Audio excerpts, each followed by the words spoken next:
Mr. Ware, are you ready? No? Okay. Because Amari keeps giving me the thumbs up.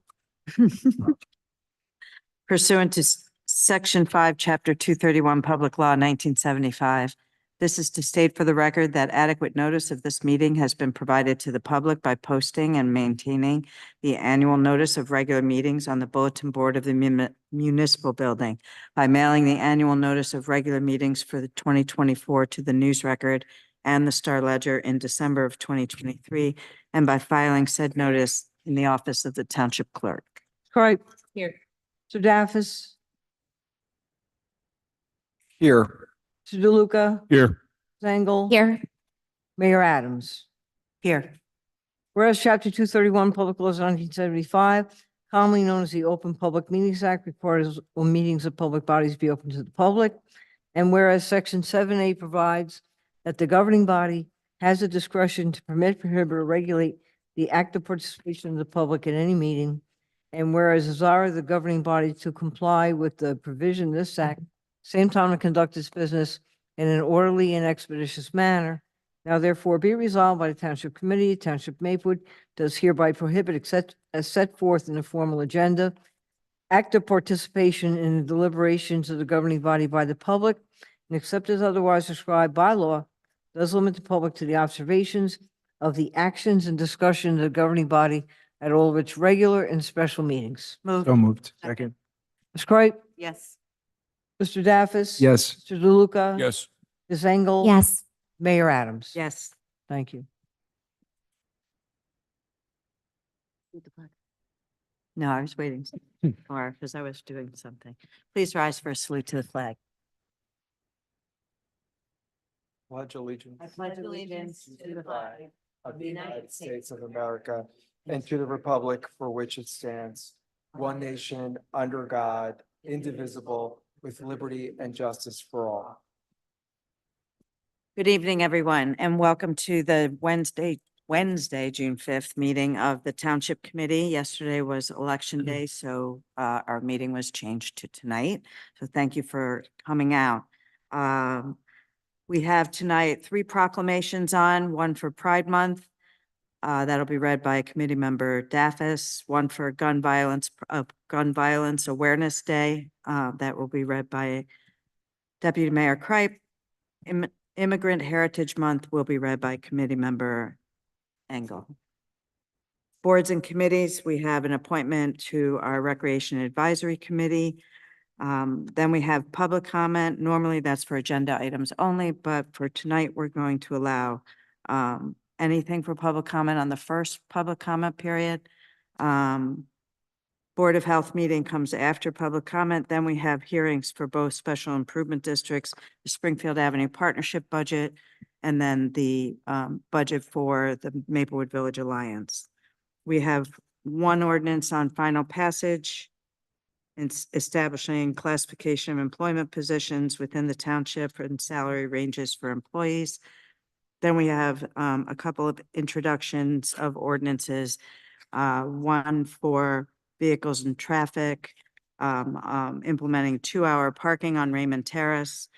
The other is establishing youth advisory committee provisions and the membership of the youth to change that membership list, basically. Report from departments, administrative reports. Our township administrator, our township attorney will go next, and then township clerk.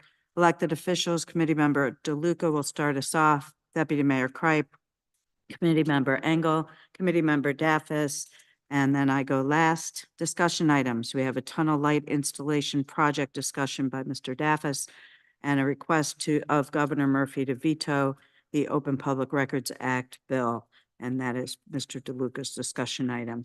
Then we'll have our consent agenda. We'll have public comment on any subject matter again for the end of the meeting, and then we will adjourn. So with that, I will turn it over to Committee Member Daffis for our Pride Proclamation. Thank you, Mayor.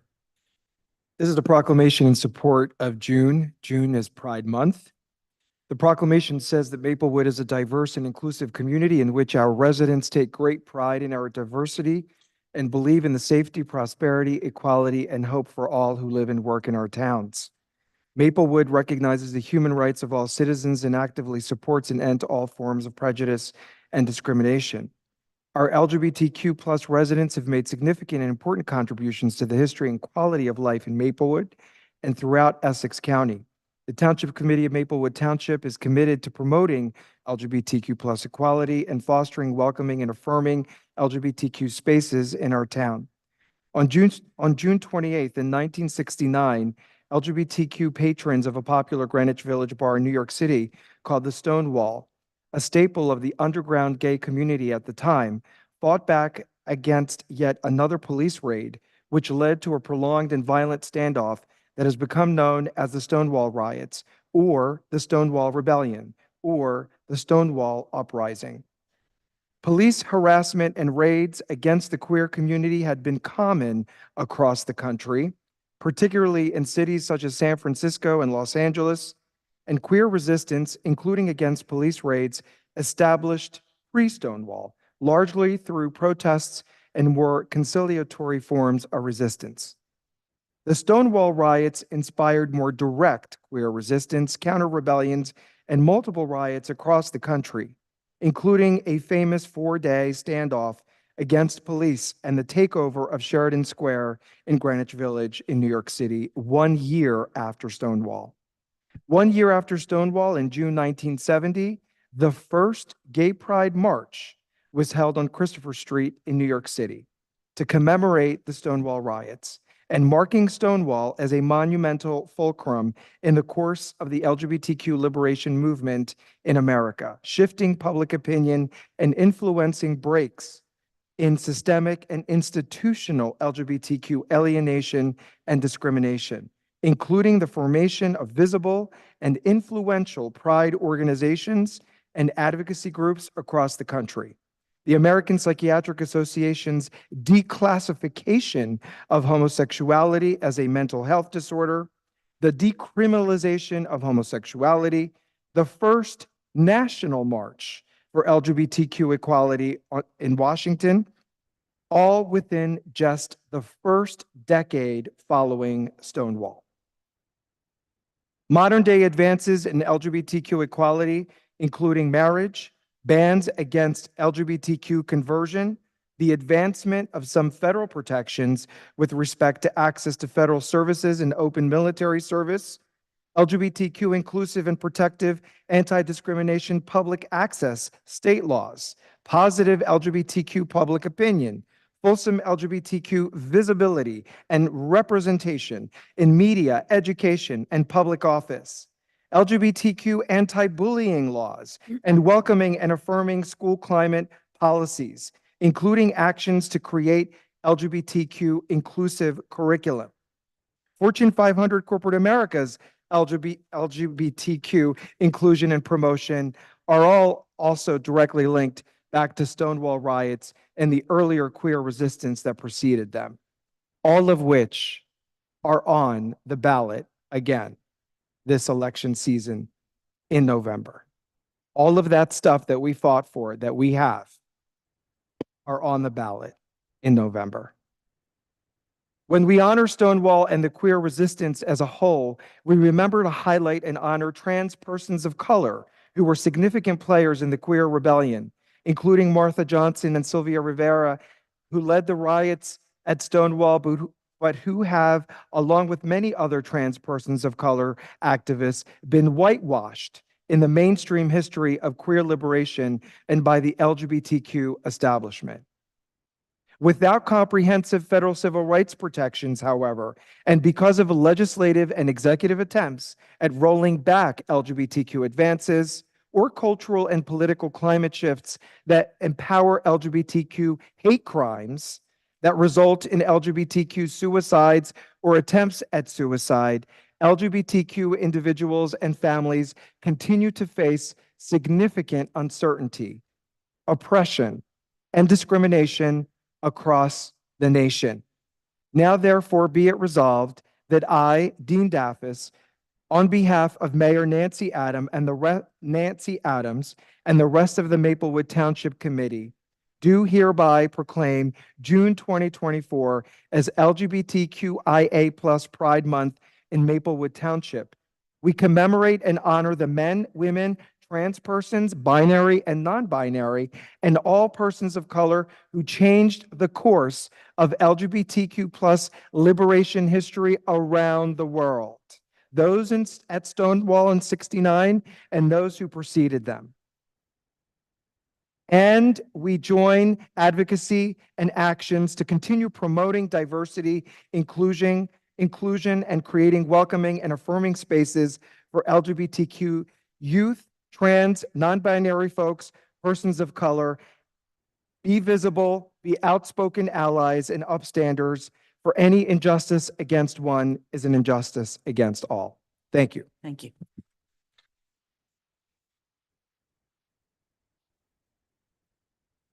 Deputy Mayor Kripe, would you please read the gun violence proclamation? Thank you, Mayor.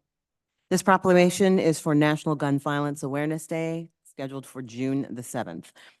Whereas since 2015, according to Everytown, there have been at least 300 mass shootings each year in the United States, defined as incidents with 4 or more people wounded or killed by guns, with there being over 600 each year since 2020. And whereas compared to other high-income countries, the United States gun homicide rate is 26 times higher.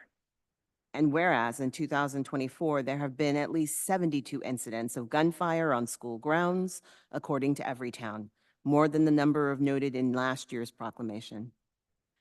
Whereas despite what many may claim, mental illness, according to American Psychological Association, only accounts for a small proportion of firearm-related homicides.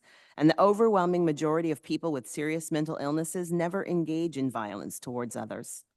And whereas there is a 42% increase in suicide by firearm by young people in the last decade, with 70% of children under the age of 10 knowing where their parents store their guns. And whereas nearly 70 women monthly are killed with firearms due to intimate partner violence, 33% of youth suicides and deaths are due to improper storage and use of guns per Moms Demand Action. Whereas the Township of Maplewood recognizes that keeping and bearing arms is a fundamental right in the United States, but none of us agree that it is a right of anyone to take a life, and we believe most gun violence is preventable. And whereas that is why we advocate for universal background checks, for violence intervention programs, extreme risk laws, limiting access to assault weapons and high-capacity magazines, and the passing of the Disarm Hate Act. Now, therefore, be it resolved that I, Deputy Mayor Jermaine Kripe, on behalf of the Mayor, Mayor Nancy Adams of the Township of Maplewood, and the rest of the Maplewood Township Committee, do hereby proclaim June 7th as National Gun Violence Awareness Day, also known as Wear Orange Day. And I implore our citizens to be aware of the signs of anyone who may be at risk of hurting themselves and others. And for the legal and lawful gun owners of Maplewood, please store and lock your guns to prevent the use of guns as long-term solutions in a short-term problem. Thank you. Thank you.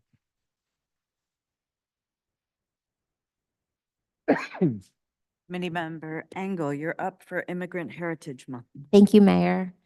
We are celebrating Immigrant Heritage Month, whereas the Township of Maplewood has long been a community of diverse faiths, cultures, beliefs, and ideas, and whereas Maplewood is strengthened by ensuring that all individuals, regardless of their origin, have the opportunity to fulfill their potential and contribute to the community in meaningful ways, and whereas immigrants contribute substantially to the local economy by starting businesses, creating jobs, and contributing to the overall economic growth and prosperity of Maplewood, and whereas the rich cultural tapestry of Maplewood is woven with the threads of diverse traditions, languages, and customs brought by immigrants, which enhance the community's social and cultural vibrancy, and whereas immigrants foster innovation and entrepreneurship, bringing new ideas and perspectives that drive progress and development within the township, and whereas Maplewood stands in solidarity with immigrants of all backgrounds, recognizing and affirming their invaluable contributions to our community and to the nation as a whole,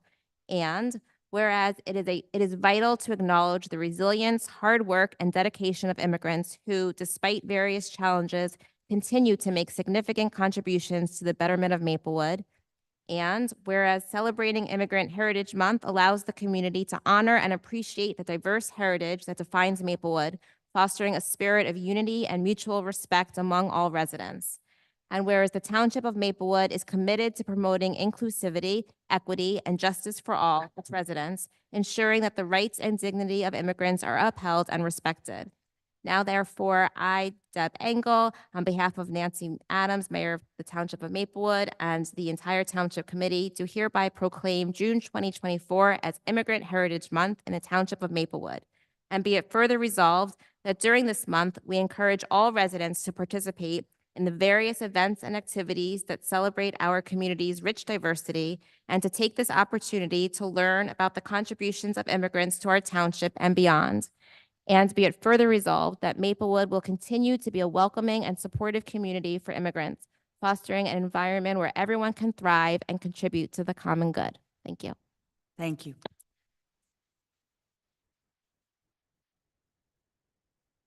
Now we'll move on to boards and committees, Recreation Advisory Committee.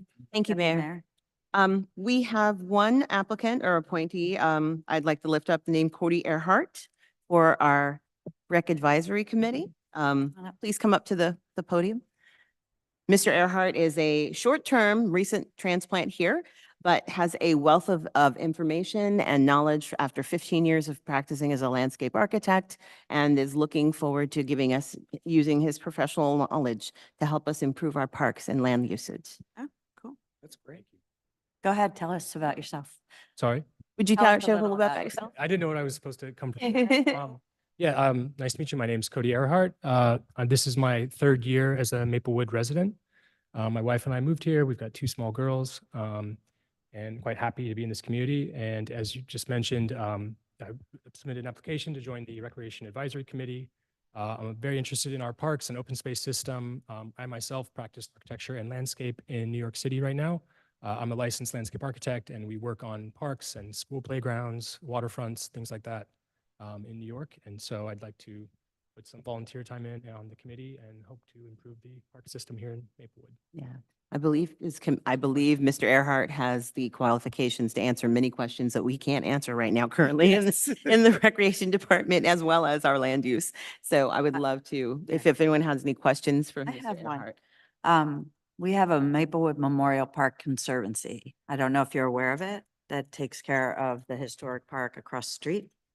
And the landscape architect that has been doing a lot of the planning and the work on the conservancy for the last 7 years is moving on.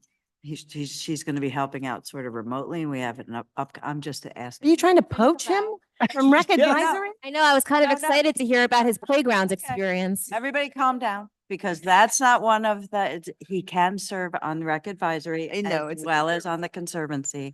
I'm just saying, maybe you could look at their website, see what they do, because we do multiple projects, we get grant money for them, and then a lot of volunteers along with our DPW build them basically. And we've done a lot. It's a big improvement. So if you're interested, no pressure. Separate, this is a Maplewood. Memorial Park Conservancy. Mhm. I'm the liaison to it. I'm happy to like Into it, yeah. talk to you Yeah. about it. Because we've got a lot of strength in programming, but land is really Yeah. something we definitely need. Sure. Just as So, one. Anyway, yeah, look into it and then you can let me know if you're interested in that as well. That's like a board, so it's not like a Committee. You better make a motion before we Yeah. lose. I know, lose him. you're gonna get a job and disappear. And then can you do, no, I'm not kidding. Are there any further questions for Mr. Earhart? Well, I would move that we appoint Corey Earhart to the Rec Advisory Committee to serve a term ending on June 2027. Second, Second, Ms. third. Cripe, Yes. Mr. Daffis, Yes. Mr. DeLuca. Yes. Ms. Engel. yes. Mayor Adams. Yes, of course. Thank you so much Thank for you so stepping up. much. Thanks. Look forward. Congratulations and thank you for volunteering. That brings us to our first public comment. Normally, as I said, it's agenda items only, but I know there are people here who likely just want to say something and don't necessarily want to sit through the whole meeting. So I'm waiving the agenda item only part of this one and asking anyone, you have 3 minutes to speak. If you'd like to come up, I ask that you give your name, address, and say what you want to say. and you'll be timed by Mr. Wary, and he's very strict. Good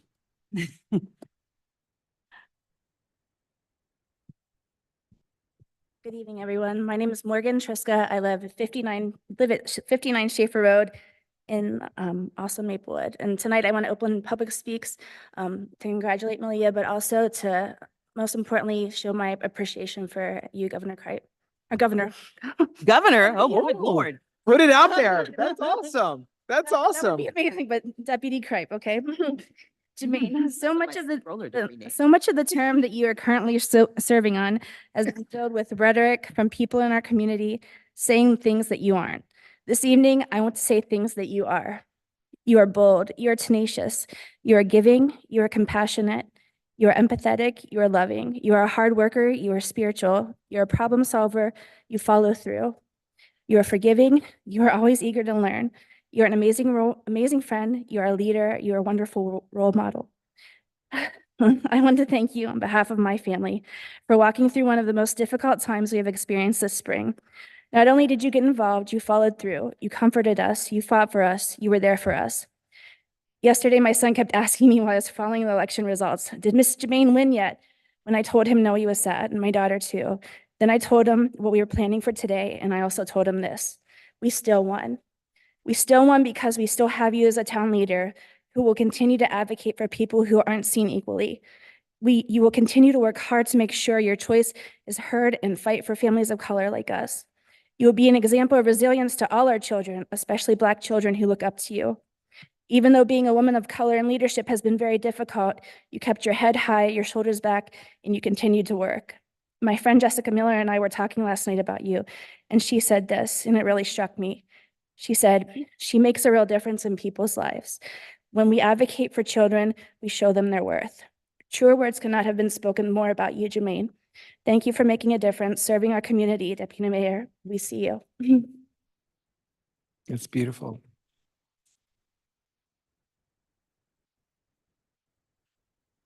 Hello, my name is Malik Ray Jago, and I also live at 59 Schaefer Road with my mom. And I have a few words to say about you, Mr. Maine. This year, I had a very difficult situation at my school. I was accused of something I did not do. I was angry and confused. It felt like the only people that believed me were my parents. Until we told you, you fought for me in order to clear my name. I won't forget that. Thank you for all you have done. Thank you for encouraging me not to give up and to fight for the truth. You are my role model. Thank you for all you have done for me and all the other kids you will help now and down the road. Yeah, it's beautiful.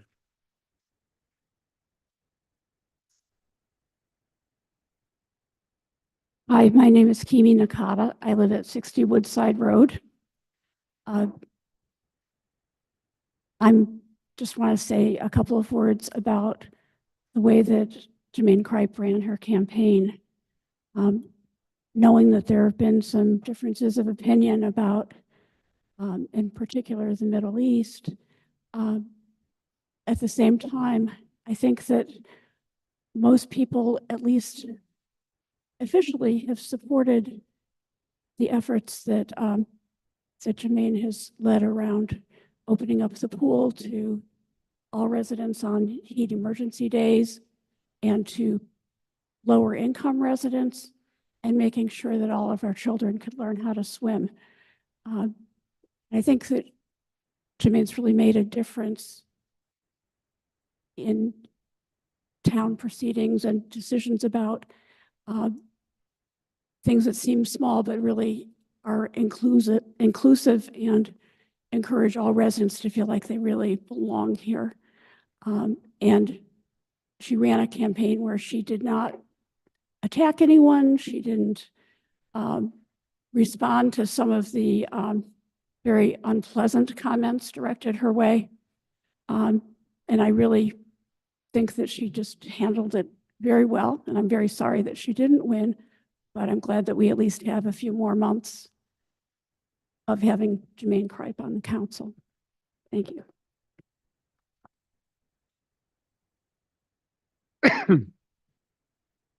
Thank you. I want to start by congratulating Malia for winning, and by now I Oops, sorry. Thank you. And now, Jermaine, thank you. Thank you for everything. Thank you for being there. You understand, I just wanted to come here and just tell you, thank you for supporting us. Thank you for supporting BBI. You fought for us. You fought the good fight, and you will know, even if you are not still sitting there, you will still keep on fighting. So for that, I just wanted to tell you, thank you. I didn't prepare like a speech, but I just wanted to show my face and tell you that we support you.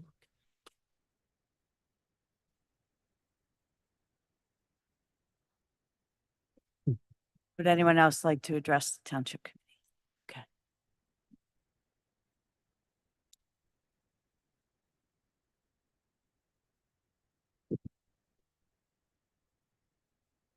Hi, my name is Barbara Velasquez from 201 Jacoby Street in Maplewood, and I'm here also to talk about my feelings about Deputy Mayor Jermaine Cripe. How much I respect and honor you. It takes a lot for me to come out after a long day of work to a public place, and it was so important to me that I felt that I needed to do this. And last minute, I only found out about it earlier today. You are a woman of compassion and courage, and I'm proud of you. I'm proud to know you, and I'm proud to be your friend. Your character is expressed in your unique and harmonious voice, both literally and figuratively. Your willingness to stand on principle and to express the courage of your convictions, regardless of the consequences, is an admirable quality that is far too rare, particularly among politicians or elected officials. It was a pleasure to work tangentially on your campaign. And while your progressive voice will not be heard past this year on the town council, we know that this is not the only way you can serve our community. It's a community that is beloved because of people like you. And I look forward to seeing what the future holds for you in Maplewood and in South Orange. So thank you so much, Jermaine, for your service.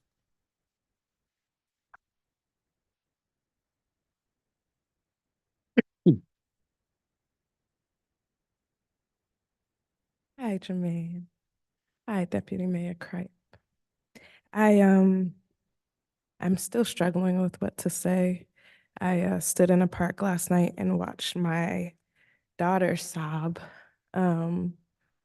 after interacting with a member of our community.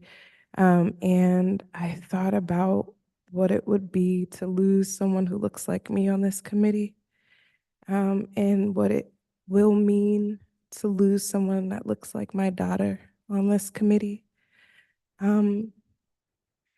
I really wanted to open with something that Rosa Parks said. She said, "I believe we are here on the planet Earth to live, grow up, and do what we can to make this world a better place for all people to enjoy freedom. You must never be fearful about what you are doing when it is right." So, Deputy Mayor Jermaine Cripe, I've been looking at the walls of this room and looking for us. It's kind of like a Where's Waldo? I still have not found anyone that looks like us. Maybe we can edit them at some point.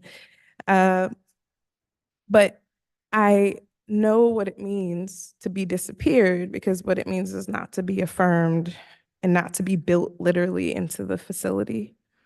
So I want to let you know that what you've done here, pushing the TC to open the community pool, protecting green space, representing the Hilton neighborhood, and again, giving my daughter someone who looks like her, no one can take that legacy from you.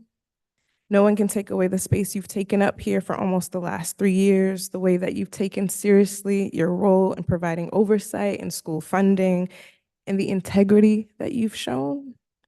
No one can take away what it has meant for someone on this board to know what it means to walk into spaces where you literally are disappeared from the very walls. So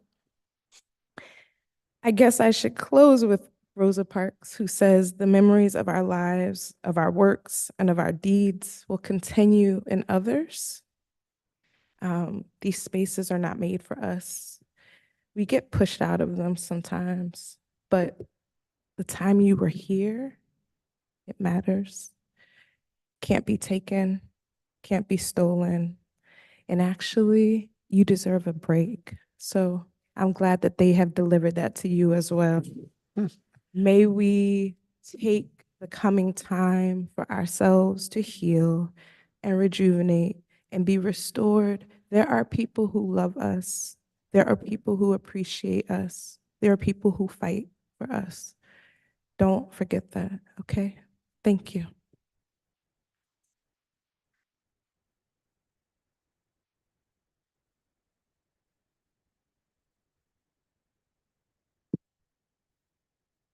Jane Perry.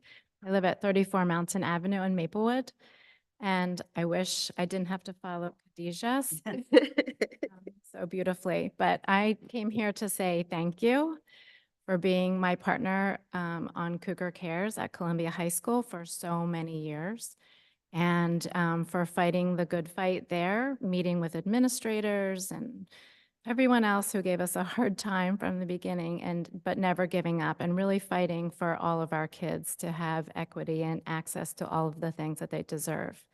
You were there for every food drive, every Thanksgiving meal giveaway, to weekly deliveries, and I could always, always count on you to do something last minute for a family in need.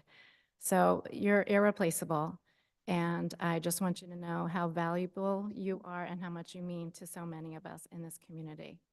Love you.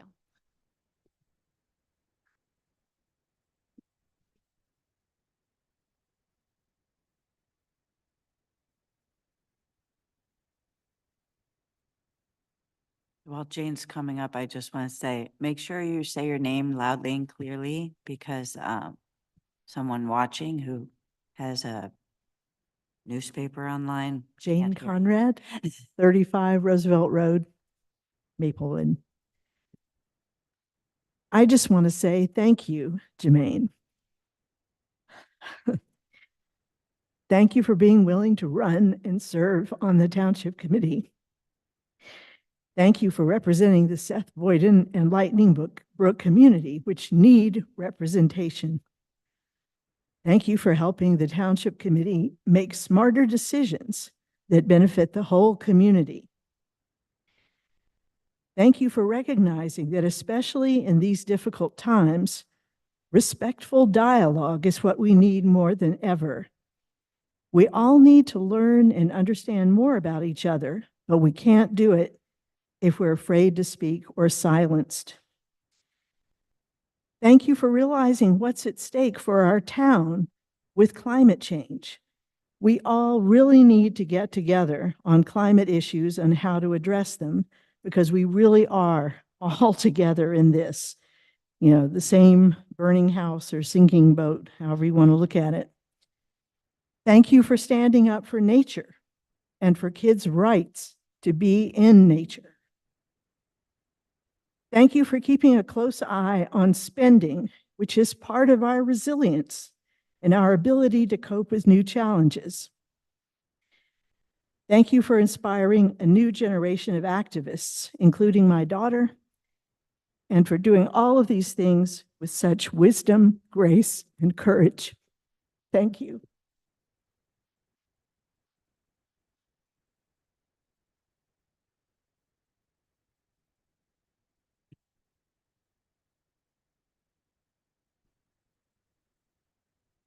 Hi, I'm Jen Sturm. I live at on Prospect Street in Maplewood.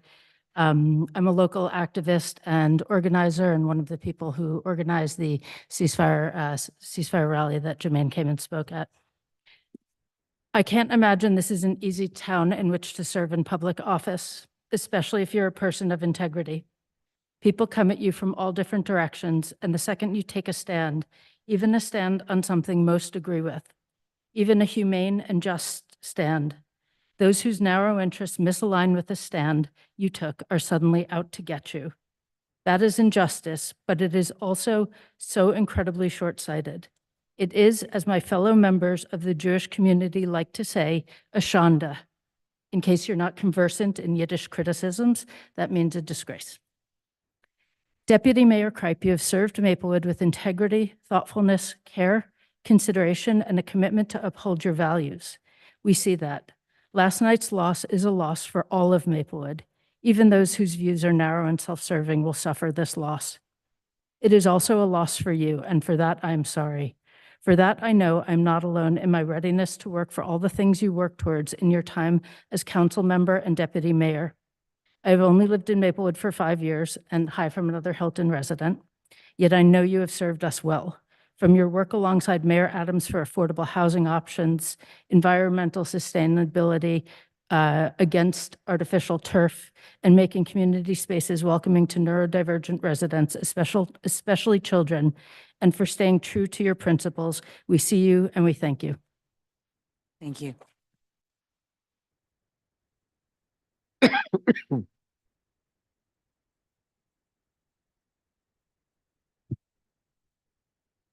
Good evening. My name is Fariha Chogle. I'm a resident of Maplewood. I'll not be giving you my address. Everybody has spoken so eloquently, Jermaine, but I just want to say thank you for your service to the people of Maplewood. You are kind, generous, compassionate, and smart. The first time I spoke at the town council meeting, I had asked a question, do you see me? You were the only one who made me feel seen.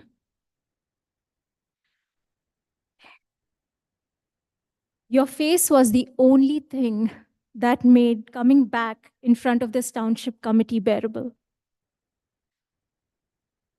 Sometimes we need to remove ourselves from spaces that don't understand our worth. And sometimes God does that work for us. I want to thank you for everything. And I want to tell you that this is just the beginning.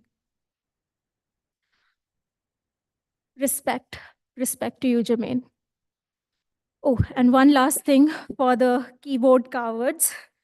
You can get me fired from one job and I will find another one and another one and another one. You get the gist, right? But we are not going anywhere and we are not going to be silenced. Thank you. Thank you.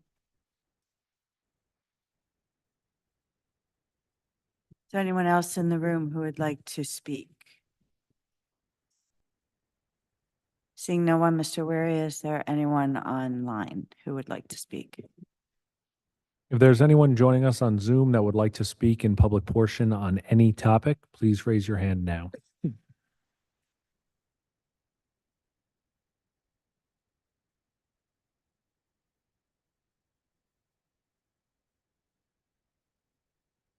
I see no hands, Mayor. Thank you.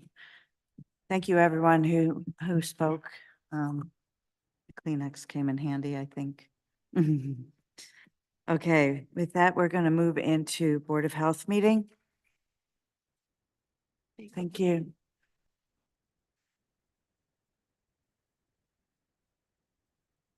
You don't want to stay for the rest of the meeting? Just.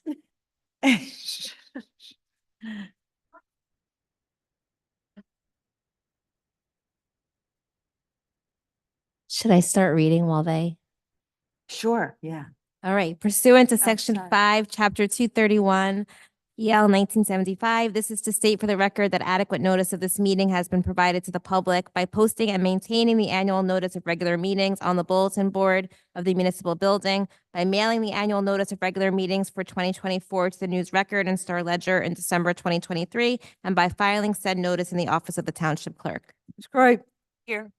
Mr. Daffis. Here. Mr. DeLuca. Here. Mayor Adams. Here. Ms. Engel. Here. Whereas Chapter 231, Public Laws 1975, commonly known as the Open Public Meetings Act, requires that all meetings of public bodies be open to the public. Whereas Section 7A provides that the Board of Health has the discretion to permit, prohibit, regulate the active participation of the public at any meeting. And whereas desire of the Maplewood Board of Health to comply with the provisions of this Act, same time to conduct its business in an orderly and expeditious manner. Now therefore be resolved by the Maplewood Board of Health, Township of Maplewood does hereby prohibit, except as set forth in the formal agenda, active participation in the deliberations of the Board of Health by the public, and except as otherwise prescribed by law, does limit the public to the observations of the actions and discussions of the Board of Health at all of its regular and special meetings. So moved. Second. Ms. Cripe? Yes. Mr. Daffis? Yes. Mr. DeLuca? Yes. Mayor Adams? Yes. Ms. Engel? Yes. Now I move approval of the Board of Health meeting minutes from May 7th, 2024. Do I have a second? Second it. Ms. Cripe? Yes. Mr. Daffis? Yes. Mr. DeLuca? Yes. Mayor Adams? Yes. Ms. Engel? Yes. Now I turn things over to our health officer, Ms. Davenport. Good evening, everyone. If we could pull up the PowerPoint presentation. As we're doing that, I just want to mention that I'm adding some heat information that came from the New Jersey DEP just recently. So I just wanted to bring that up here for everyone's attention. So we can move on to the Heat Hub NJ is a new website that the NJ DEP has put together. On it, they have information on extreme heat and what that means to everyone, especially vulnerable populations, and the state's action plan, as I had mentioned last week. If you go to the next slide, one of the new things that they have is this GIS map called Chill Out NJ. And if you enter in your your zip code, excuse me, they will tell you all the locations where you can find a cooling center. So you can see here we have Maplewood Memorial Library and the Hilton Branch there as well. And if you scroll down on the right side, you'll also see other locations in town, including DeHart Community Center and the Maplewood Police Department. So we encourage people to use this to find locations throughout New Jersey for cooling centers during the summer. Next slide. This is another flyer that we're going to put out throughout town. It's both in English and in Spanish to let people know about Heat Hub NJ. And there's a QR code where they can easily go to. So if they're on the move, they can enter in the information where they're located, if not in Maplewood, and find a cooling spot. Next slide. As requested last month, we wanted to do a deeper dive into the community health dashboard data that we received from NYU Langone. One of the things that we want to start off with is smoking. So I want to highlight here, and I'm just going to talk through this because there's a lot of detail here, and I don't want you to miss it. But a lot of this information is going to come from data that was collated from 2021. So at the top right, you'll see that Maplewood, it falls into 9.2 is the average percentage of adults that reported smoking in total in 2021 in Maplewood.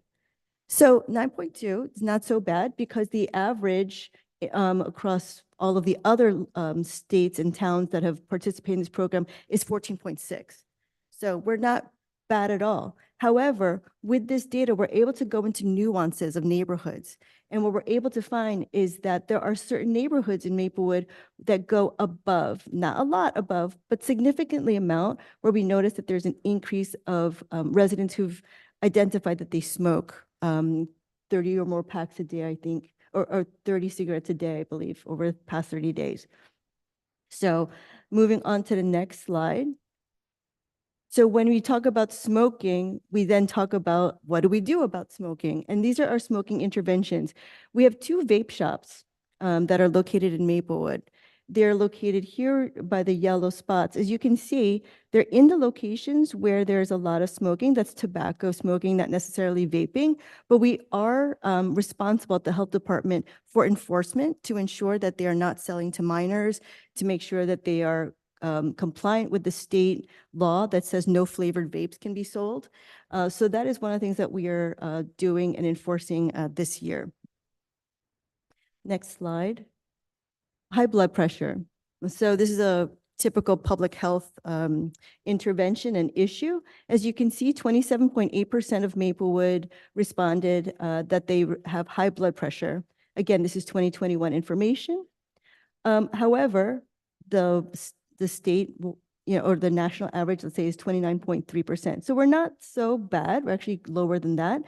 But again, there are pockets of Maplewood, neighborhoods in Maplewood where they are higher. So you can see that in certain areas, it's 33.8%, 29.5%. So we want to target our interventions in those particular areas. Next slide.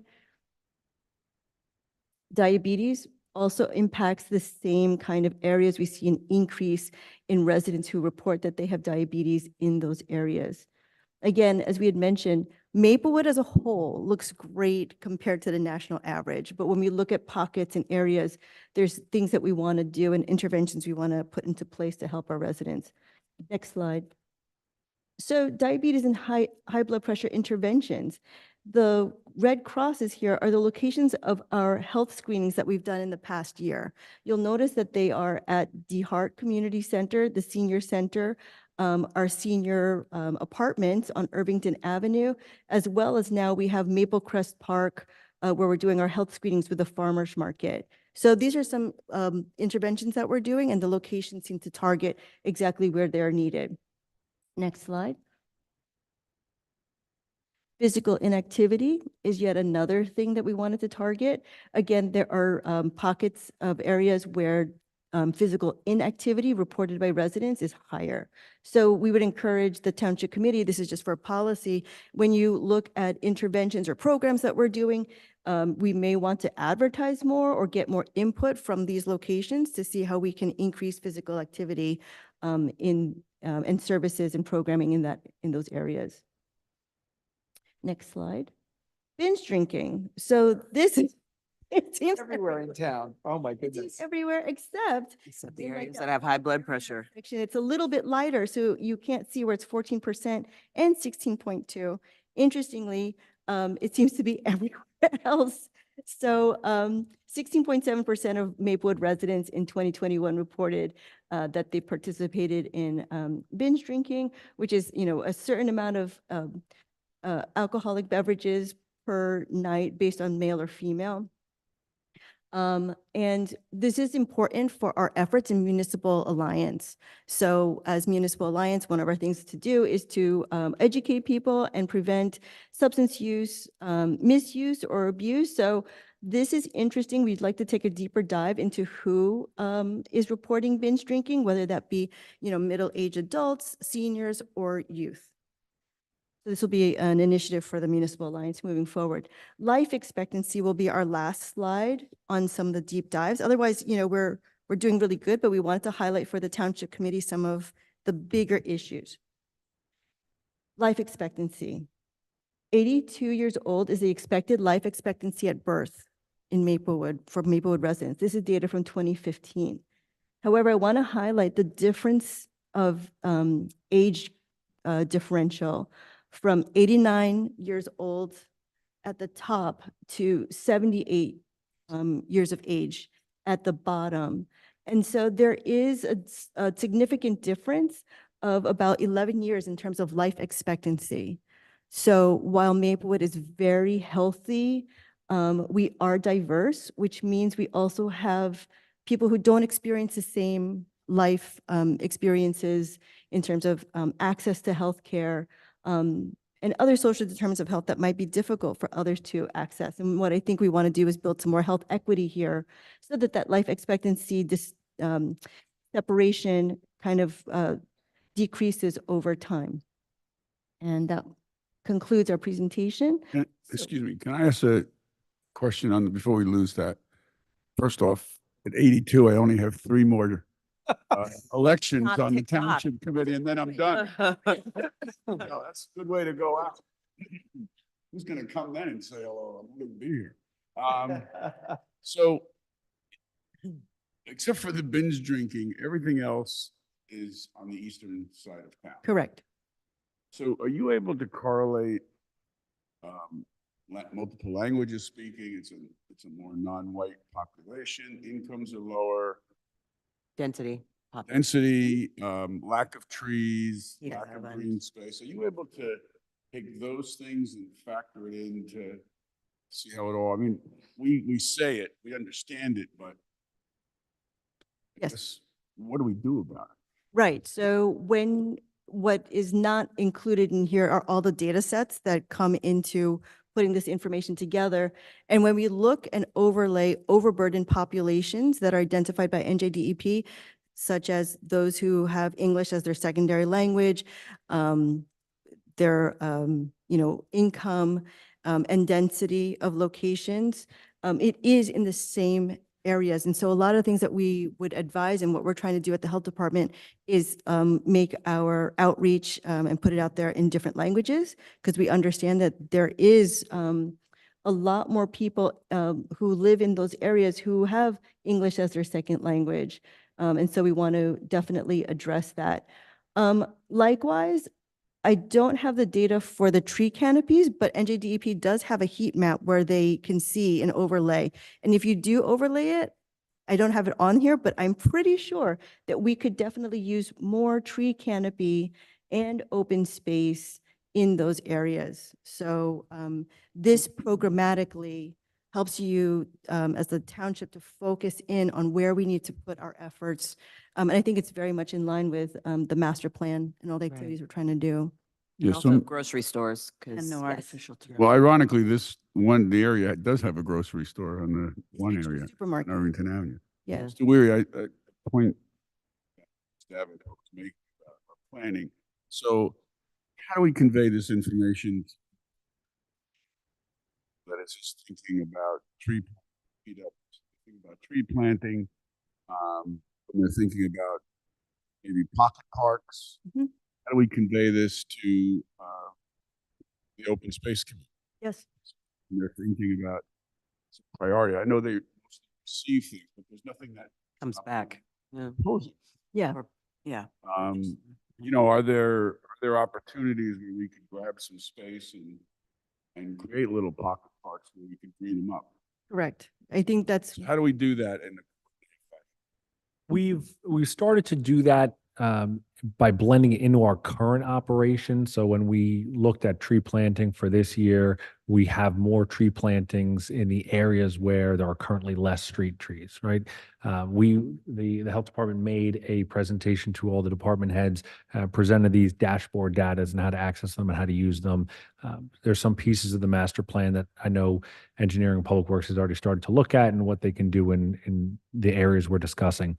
But that's adapting our current operations. I think there's an opportunity here for us to do some long-term planning and set some goals that, maybe 5-10 years out. We're not doing that currently because this data as it exists now, is relatively new. But I think we should take advantage of that as an opportunity and say, where do we want to be in 5 years? Where do we want to be in 10 years?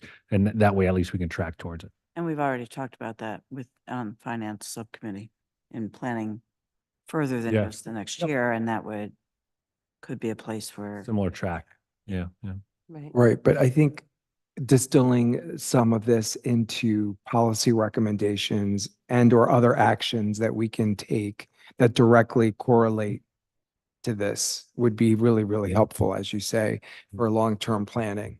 I could work with Administrator Weary on that, because there's so many committees that if you align it with where the needs are, we can really make an impact, finance, planning, zoning, and all of that, recreation.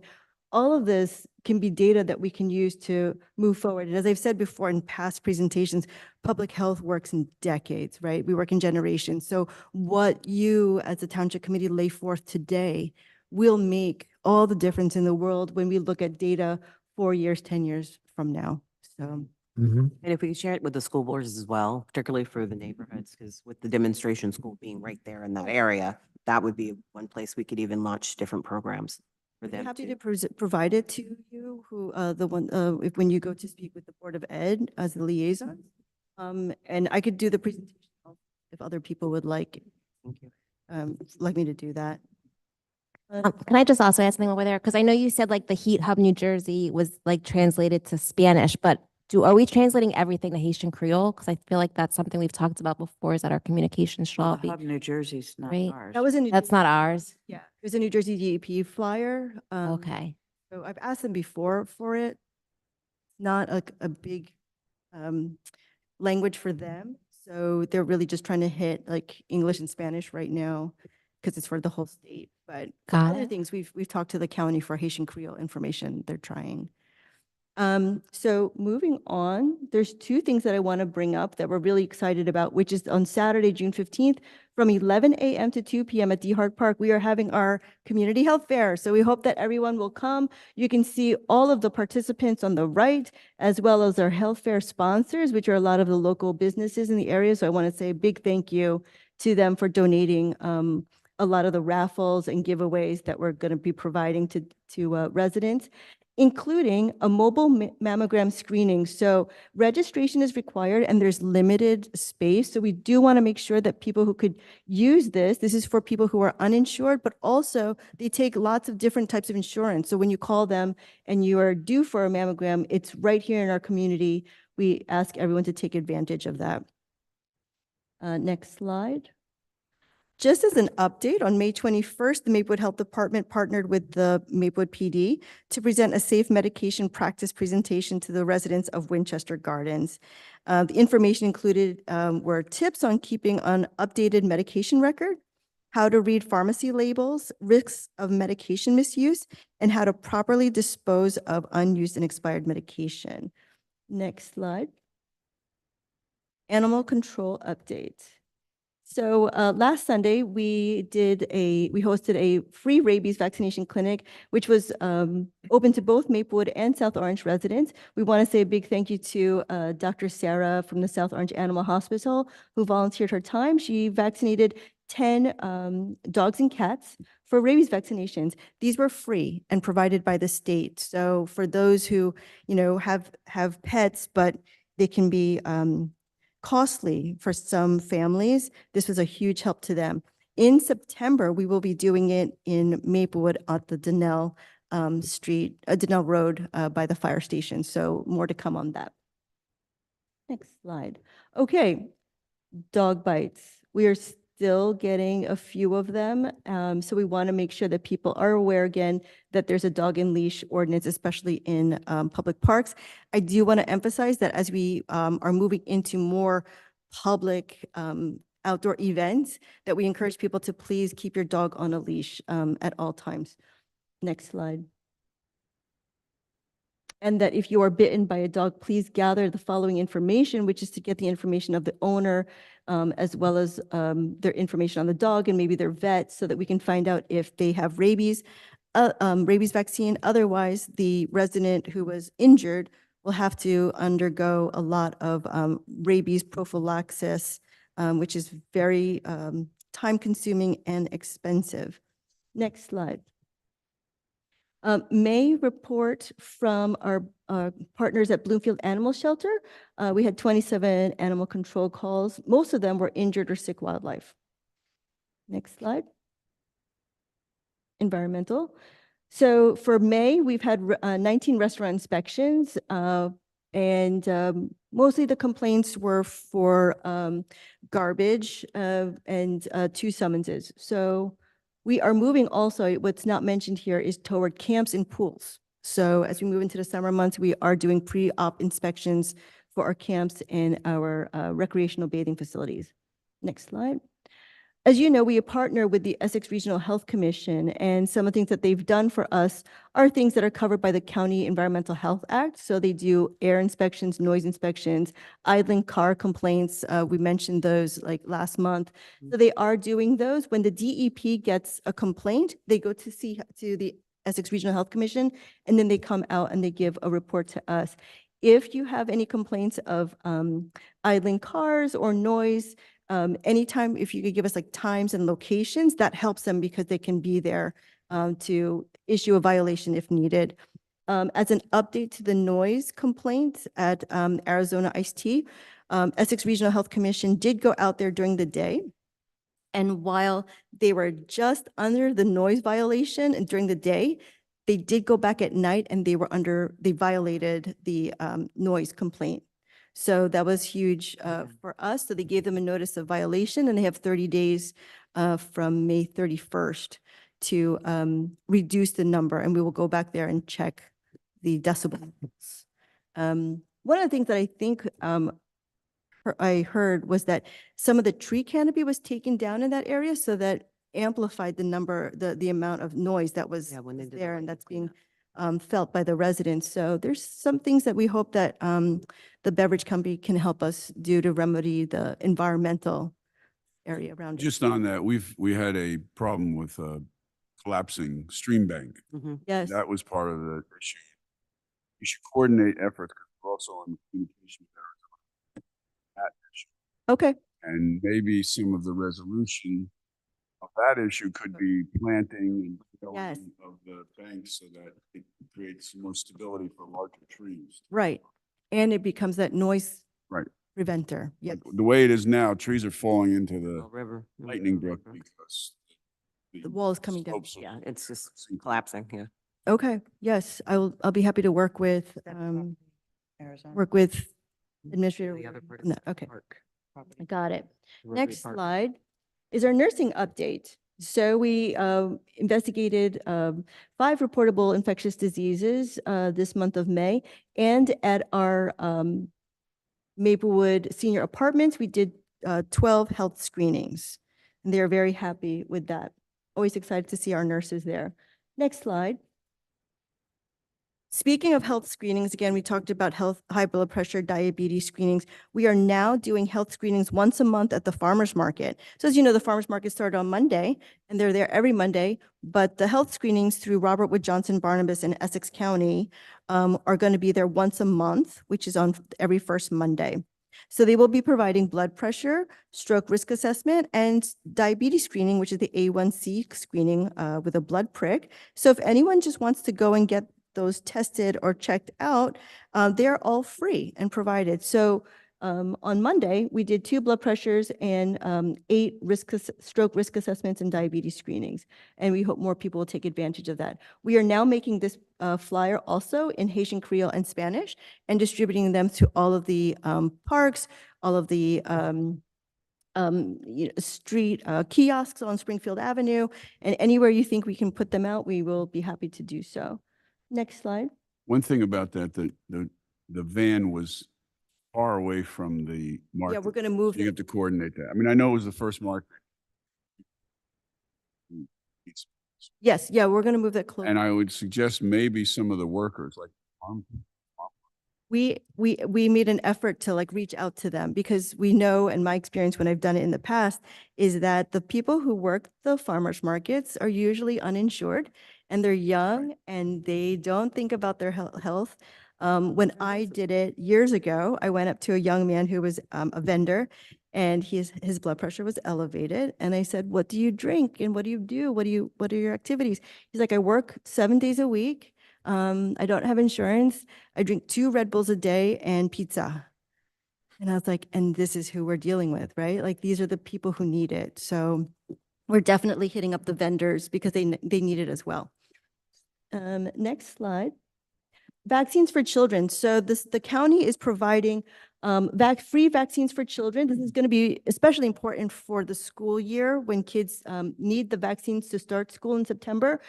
They're doing it by appointment only, but they're offering all the recommended vaccines that kids need for school. It is by appointment only, and I believe they're offering it twice a month now because of the high demand. So we hope people will take advantage of that, especially in August when they're going to need it to enter school. Next slide is our communicable infectious disease update, CDC measles advisory. So as of May 31st, there's been a total of 146 measles cases in 21 US jurisdictions. I do want to update you that there has been a measles case reported in Somerset County. This was just recently. We just got this earlier on Monday. So we are asking all of our healthcare providers to be aware of the symptoms of measles and know that it is possible. Again, this was through an international travel. So anyone who was born after 1957 and is an infant 12 months and over are eligible for a vaccine, especially if you're going to know you're going to do international travel to an area that's endemic for measles. We strongly advise that. Next slide. This will be our last COVID-19 update. Since we are moving away from the pandemic and moving on to the post-pandemic, we just want to highlight the reason why this is probably going to be the last COVID update is you can see that our numbers are really low as of May 25th. So just want to let you know that we've hit a milestone that like we're moving out of this. So that's great news. Next slide. Social services and mental health. So one of the huge components of our department are nursing, administration, environmental health, and social services. And I have been delinquent in providing the Township Committee with updates on how amazing our crisis intervention social workers are with data. So for the month of January to April this year, you can see the number of cases that Martha and Dina have had to deal with. These are 12, 8, 16, 15, most of them unique cases. I would say 2/3 of their cases every month are unique cases. The other ones are follow-ups that aren't finished or can't be closed that month, and the others are chronic cases. So again, 2/3 of those are unique cases. The co-responses are included in those total cases, and you can see that those are the ones that they responded with PD. And then the number of clinical cases that require more social work intervention are there as well, just so you can see the kind of extent that they have to deal with. Not all the cases are the same, but as we keep moving into what is now almost year 2 of this program, these cases are complex, they're dynamic, and they impact, whole individuals and families. But we are making efforts and strides to stabilize them and reduce the number of chronic calls. Next slide. So just want to emphasize again, because we receive opioid settlement money, but also because it's super important to Municipal Alliance, and our mission at the Health Department is to let people know that they can access life-saving medications such as naloxone at these locations. And also, next slide and last slide, will be where you can take the classes once a month, 6 times a month. They're free online trainings, and then they will send you a free Narcan kit for anyone who attends. Next slide.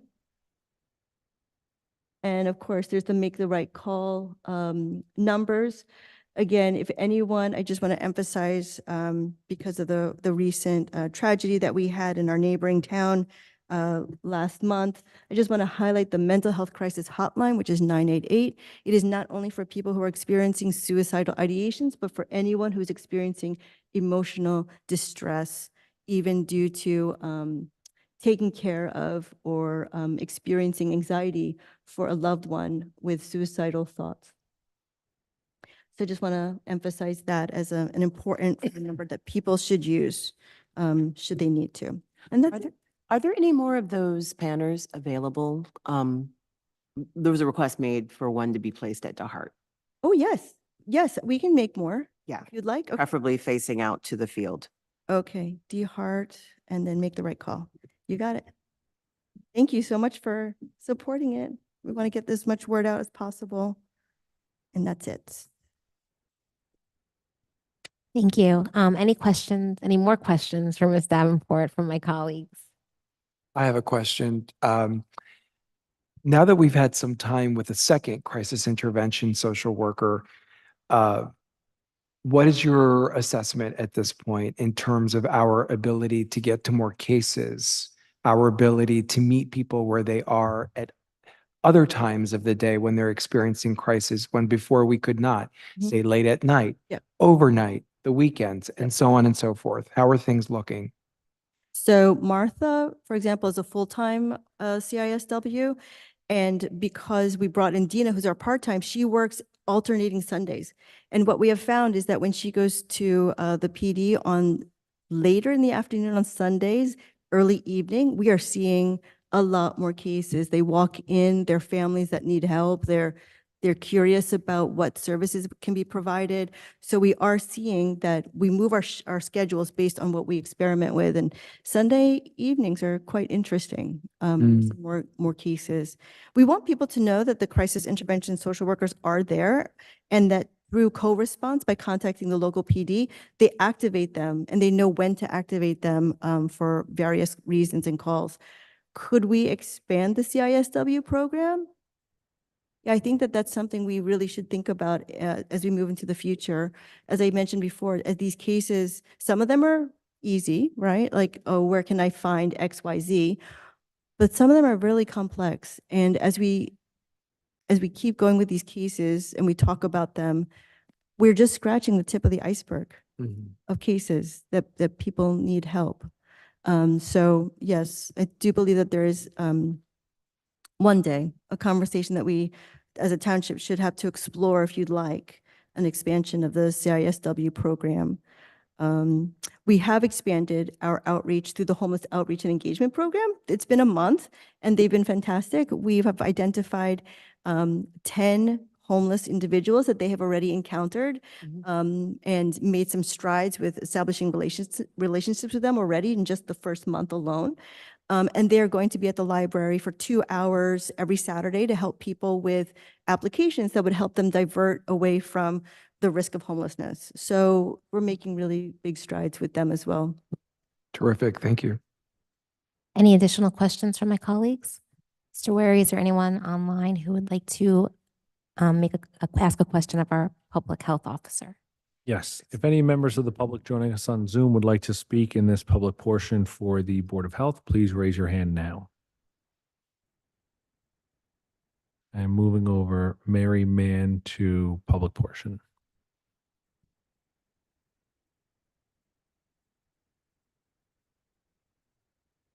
Welcome to public portion, Ms. Mann. You may unmute yourself and address the board. Hi, good evening. Hi, Candace. I was interested to hear the data that you had broken down by sub-district in terms of, diabetes, binge drinking. And I know you're talking about coming to an end of reporting on COVID. Were we ever able to get that granular level of breakdown by sub-districts on COVID for the impact in Maplewood? It seemed like we had, the way the state was requiring us to report it, we weren't able to get that granular level. It did feel like eastern parts of town were being more impacted. So the question is, were we able to get the granular data of cases and their locations? Hospitalizations, deaths with COVID. I mean, I know we've moved away from that part of the pandemic long ago where, I mean, when you and Frank were working so hard and we had people who were dying and we were posting obituaries and yes. And I know it's become something that we all live with now, but it's less critical, I guess. But at that time, we were interested in kind of trying to find out how it was impacting people differently at different income levels, racially, with different health factors. And I don't know if we ever were able to get that locally due to the way the state had us reporting the data. Yes, unfortunately, luckily for Maplewood, we didn't have as many deaths. We threw them all into the state aggregate.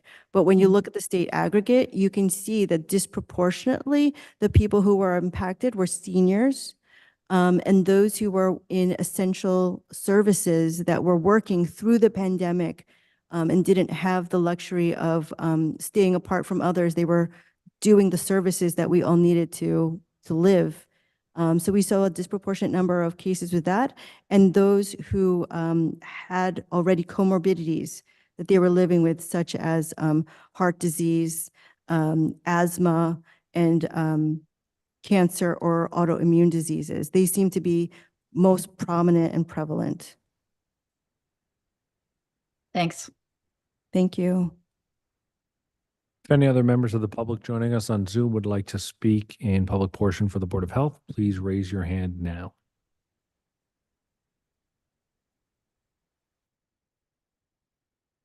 I see no other hands. Great. Our next scheduled meeting is Tuesday, July 2nd, 2024, and I move to adjourn our Board of Health. Actually, I have one more question. I'm sorry, it just came to me. I had a question in regards to the homeless outreach. I understand you're doing follow-ups in case and following through. We're having a greater incident in an area of town in a spot that's going to be populated with children very soon. How are we going to address this person who is struggling, we obviously see with mental health, to move them forward in a way that's not put him in jail? Oh, yeah. Oh, no, absolutely. CSP&J and I think the township are both in agreement in our approach that we don't want to be punitive or treat this as a criminal issue. It's not at all, but we do want to offer them help. So we already have made contact with this individual. Sometimes they refuse assistance, but we also, as a township, have coordinated that the singular response and answer, to speak with one voice, is that we explain to the person that school camps will be starting, and that there are acceptable behaviors such as just sitting there. It's totally fine to just be there, putting out your personal affects, and washing them in front of everyone is maybe not the best place to do that in the park. So CSP&J has a location in Newark called Better Life, where we can offer them laundry services as well as many other services where they can find adult recreational activities and find socialization. So the CSP&J staff people, there's two of them, have made contact with him, and they're trying to talk to him about that, and hopefully encourage him to move in that direction before the program start at the end of June. Okay, thank you. You're welcome. Mr. DeLuca reminds me we didn't open the floor to the people in attendance here if they have any questions for our health officer. So does anyone here have any questions or comments? All right, now any other questions here for my colleagues? I'm good now. Awesome. So again, our next meeting is Tuesday, July 2nd, and I move to adjourn our Board of Health. Second. Ms. Gripe? Yes. Yes, that was, that was the ask. For the Board of Health, not for the Township Well- Committee. We'll have an additional public comment later for additional. Mr. Daffis? Yes. Mr. DeLuca? Yes. Mayor Adams? Yes, Ms. Engel? Yes. Thank you. Good evening. To you, Mayor. thank you. Now we have the Special Improvement District hearings. Start with the Springfield Avenue Partnership.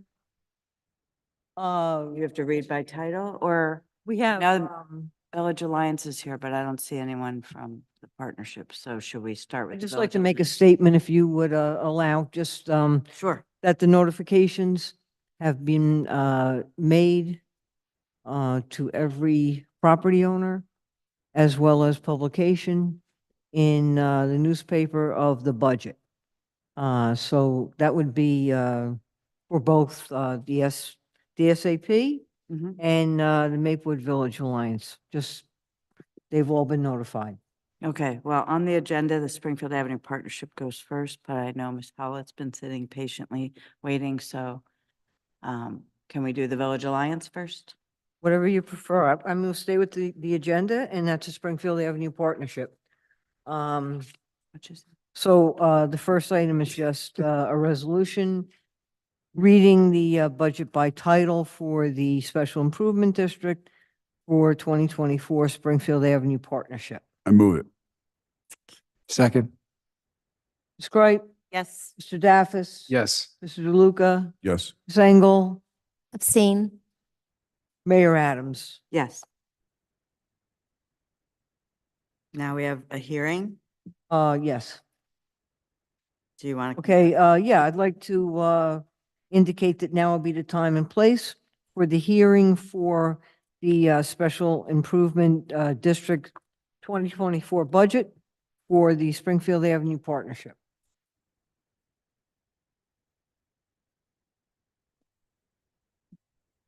You're first. Sure. Any members of the public joining us in the room would like to speak in public portion on this budget, please come forward now.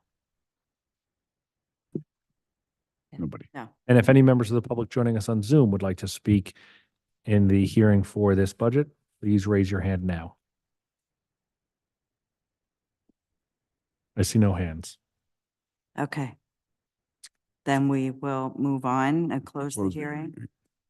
Mayor, seeing no one else or no one to speak on the hearing for that budget, we have resolution number 20624, which is confirming the assessment role for the Special Improvement District Springfield Avenue Partnership and the public hearing for the confirmation of the special district assessments. Move it. Second. Right, Yes. Mr. Daffis? Yes. Luca? Yes. Sengel? Abstain.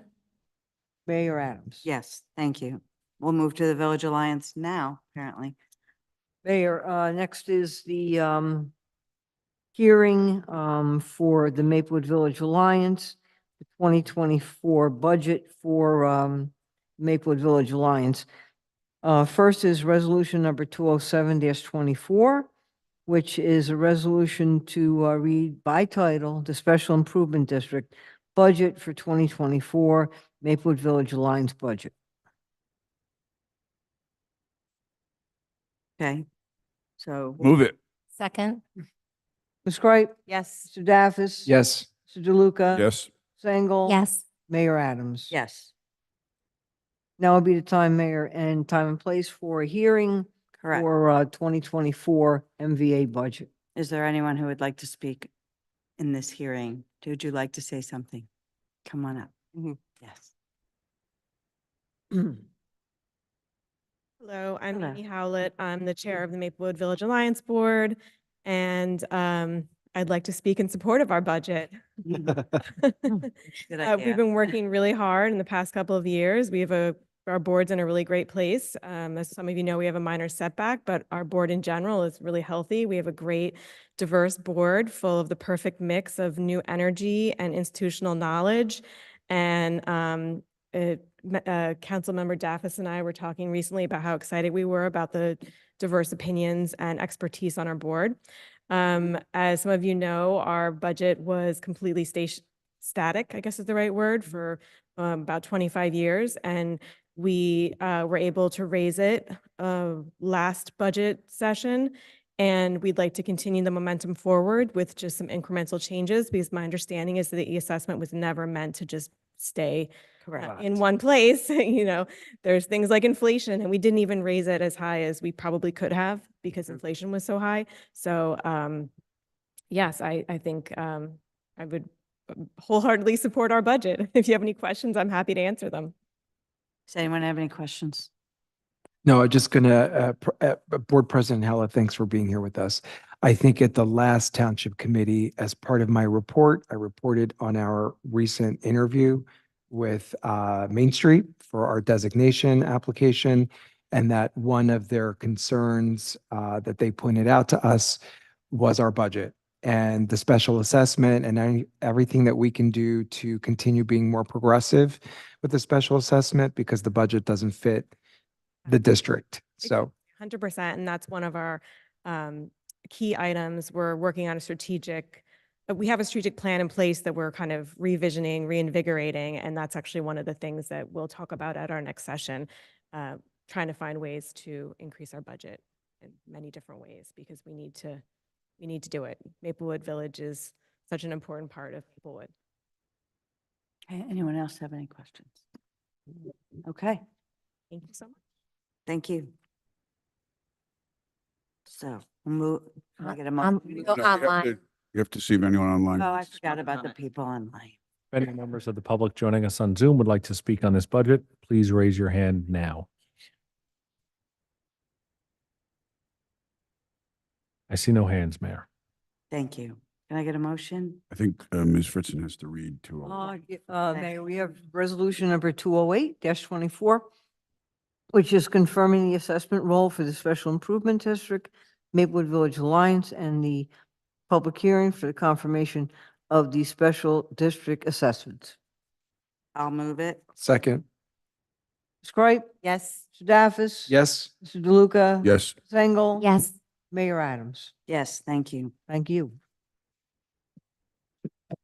Ordinance on final passage. Ms. Fritzen. Yes, Mayor, it's item number 11 on the agenda. Ordinance number 3121-24 is an ordinance to amend classification of employment positions within the Township of Maplewood and to establish salary ranges for employees.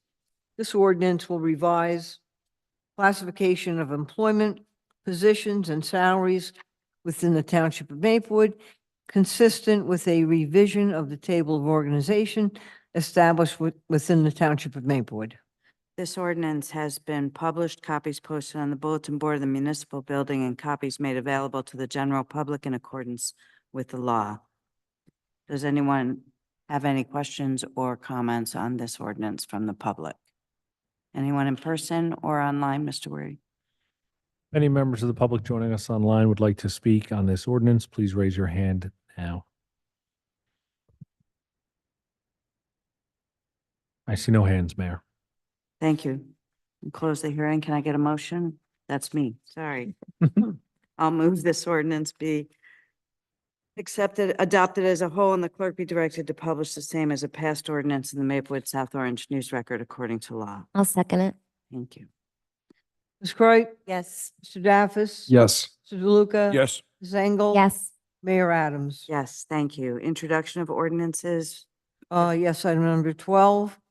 Mayor, it's ordinance number 3124-4 is an ordinance to amend chapter 257 of the Code of the Township of Maplewood entitled Vehicles and Traffic to implement 2-hour parking on Raymond Terrace.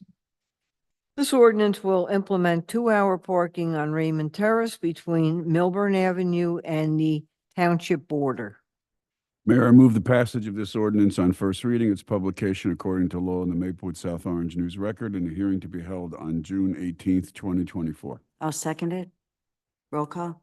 Ms. Cripe? Yes. Mr. Daffis? Yes. Mr. DeLuca? Yes. Sengel? Yes. Mayor Adams? Yes, thank you. Next ordinance on introduction. Yes, Mayor. Also, item 12B, ordinance 3125-24 is an ordinance to amend chapter 72 of the Township Code of the Township of Maplewood entitled Youth Advisory Committee. This ordinance will revise provisions of the Township Code with respect to the composition of the membership of the Youth Advisory Committee and the length of term served.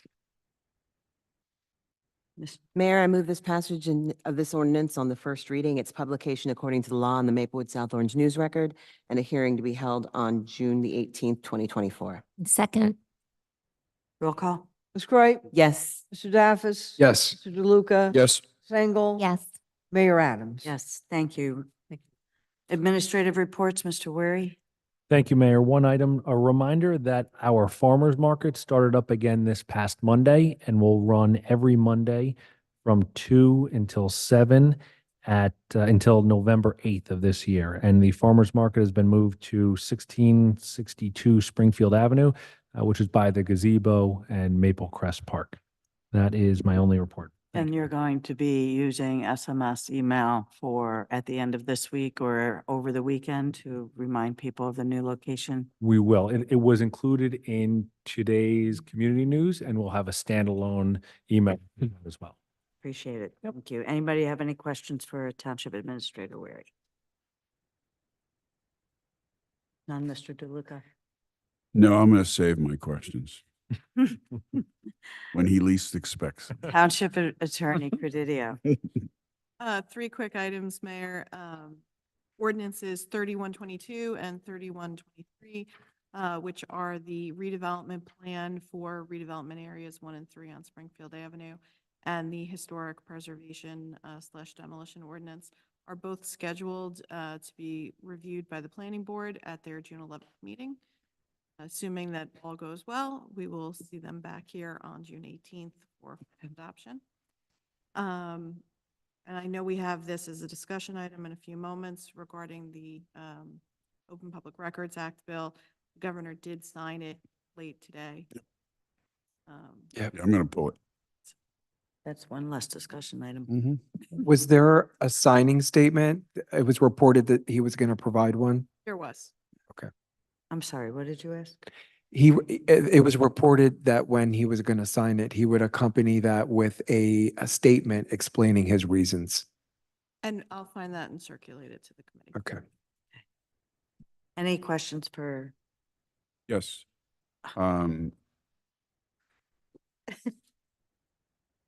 We have this situation with the ETAN medical dispensary up on Springfield Avenue.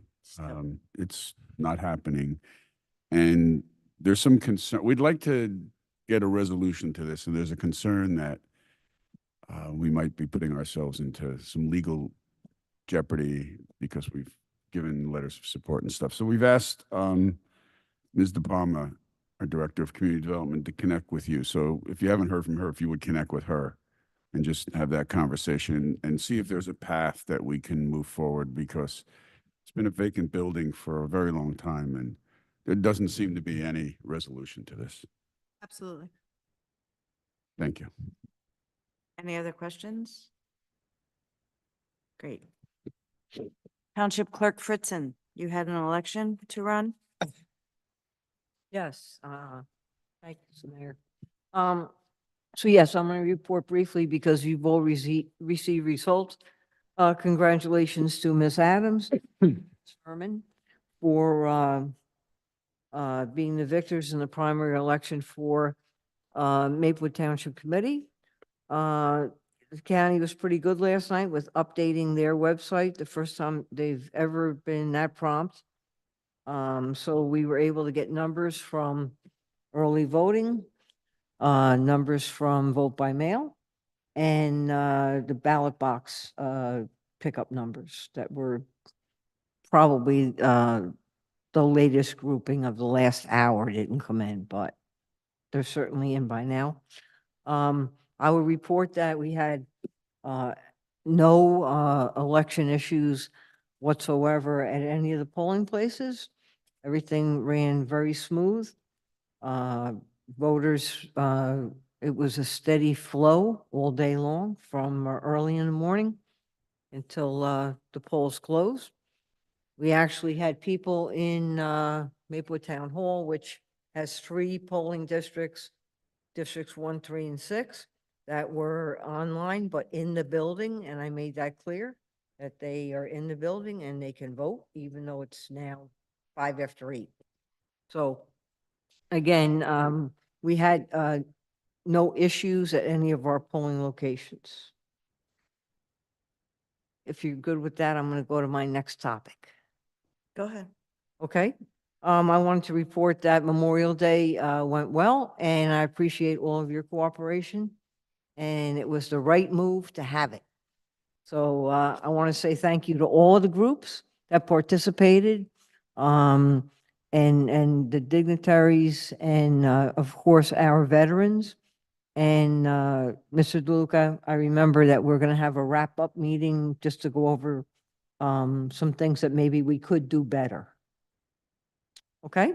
At the next meeting, the ABC licenses, the club, the distribution, and the consumption licensees will all be up for renewal. And previous to that, you'll all get a report from me of anybody that's in any kind of violation. I actually looked at the police report 2 days ago, and we don't have many violations at all that I think would make you want to bring a licensee in for any kind of hearing. So that's good.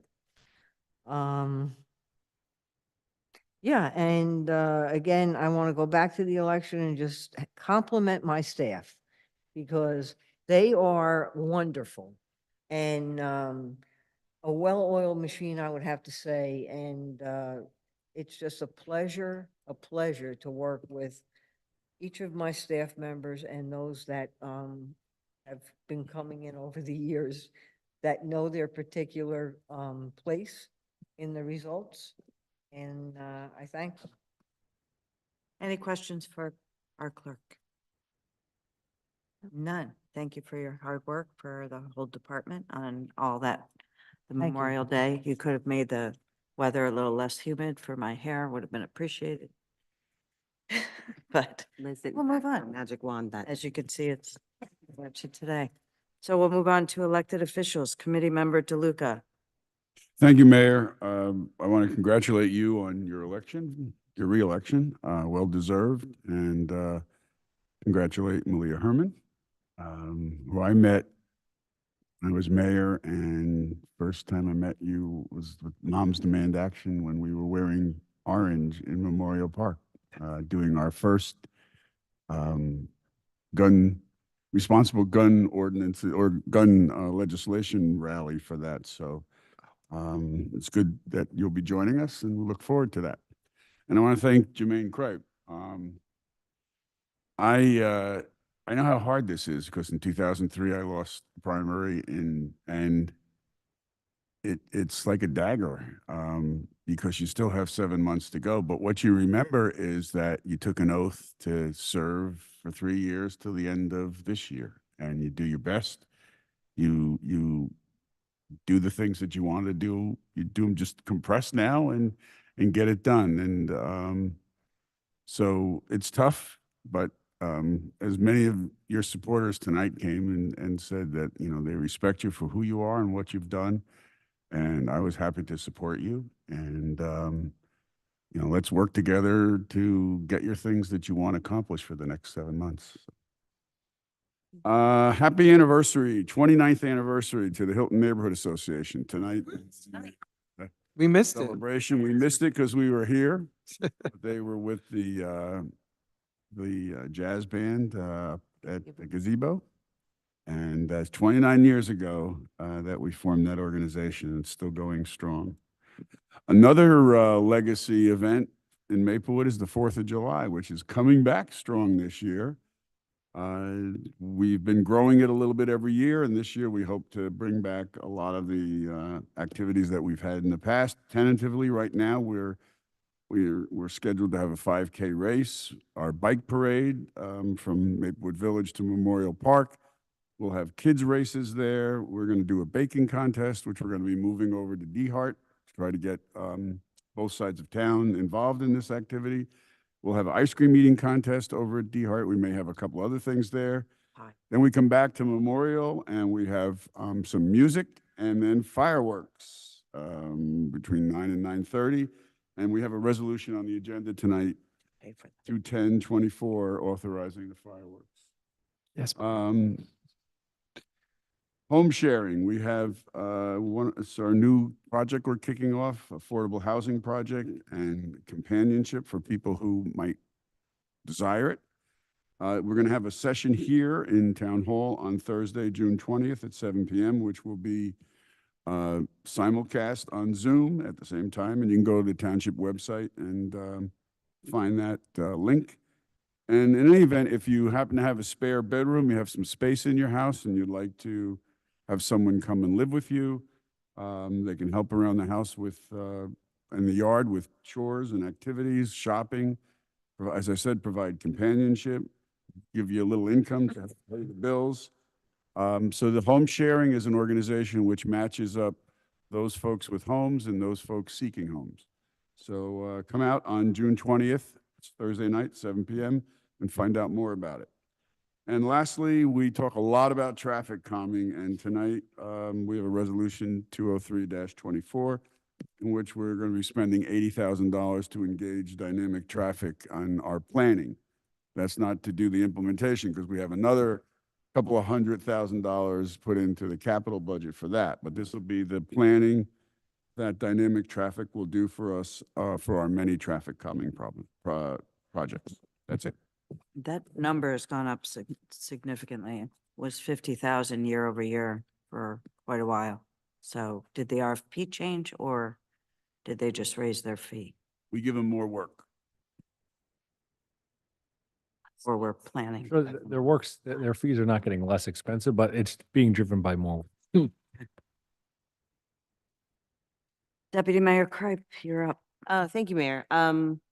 Likewise, I wanted to say congratulations to you and Ms. Herman for winning the votes for you being placed on the ballot for November to represent the Democratic Party in our election. So congratulations and good luck in your tournaments. And for all the folks who came here tonight and the ones at home and my husband, thank you for giving up your anniversary for us, 24 years together. And I spent 24 hours in the heat. I'll make it up to you in July, I promise.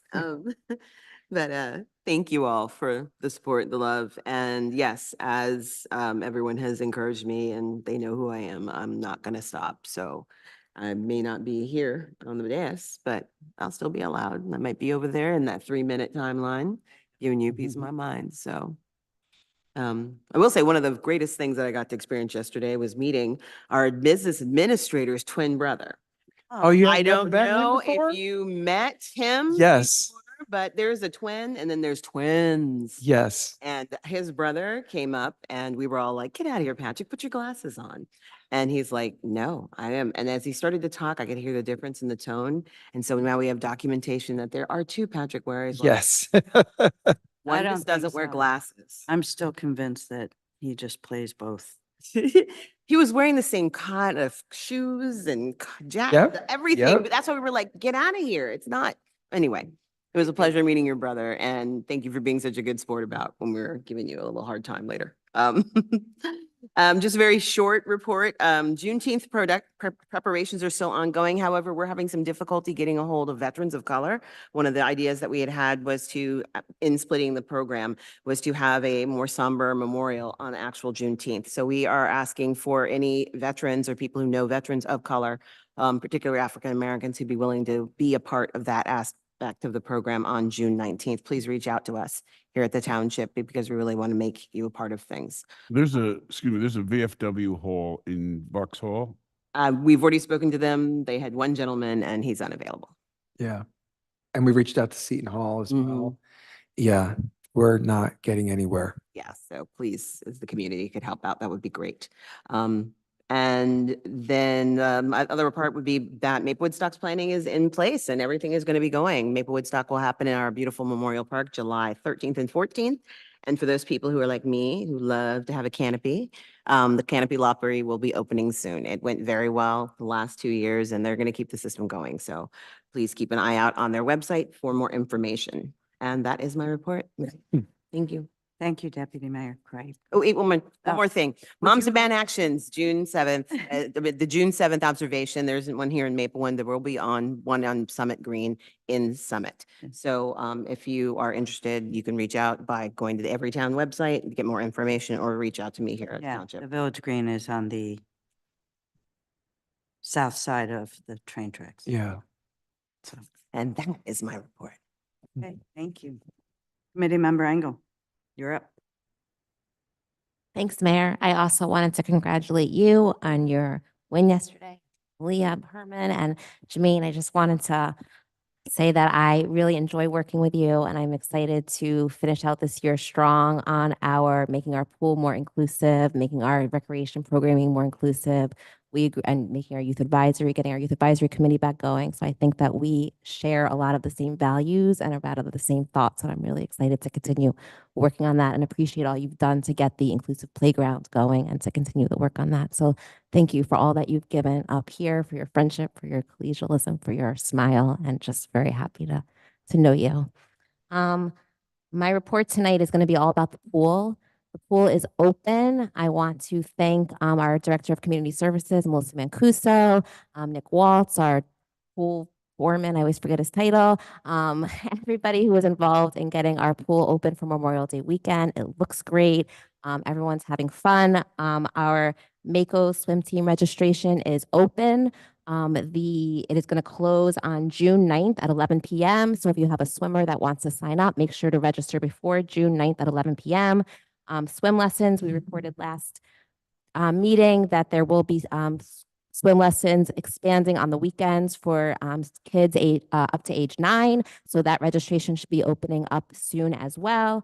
And a reminder that we have our Pool Pals Assistance Program. If you can't afford membership to the pool, you can apply for some lower fee. And we also take donations for our Pool Pals budget line. So if you have more to give and you want to be able to fund a pool membership for another family or senior in town, we encourage you to go onto the Maplewood Rec desk and donate funds.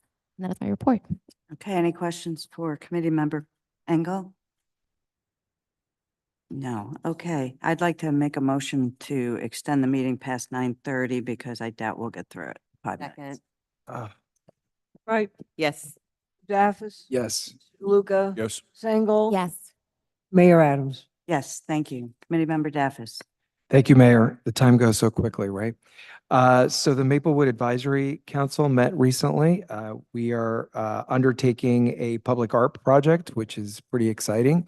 It's another banner project similar to the one we did last time a couple years back. And we'll be talking more about that in the coming months. We hope to install the banner project sometime this fall, probably mid to late fall. We brought pride to Township this weekend. We had our annual Equality March, followed by our flag raising and followed by our Youth Pride Picnic. A lot of people came out and enjoyed, and this weekend on Sunday is the annual Big Pride Festival in Memorial Park from 12 p.m. to 6 p.m. It's open to all. It's a family-friendly event.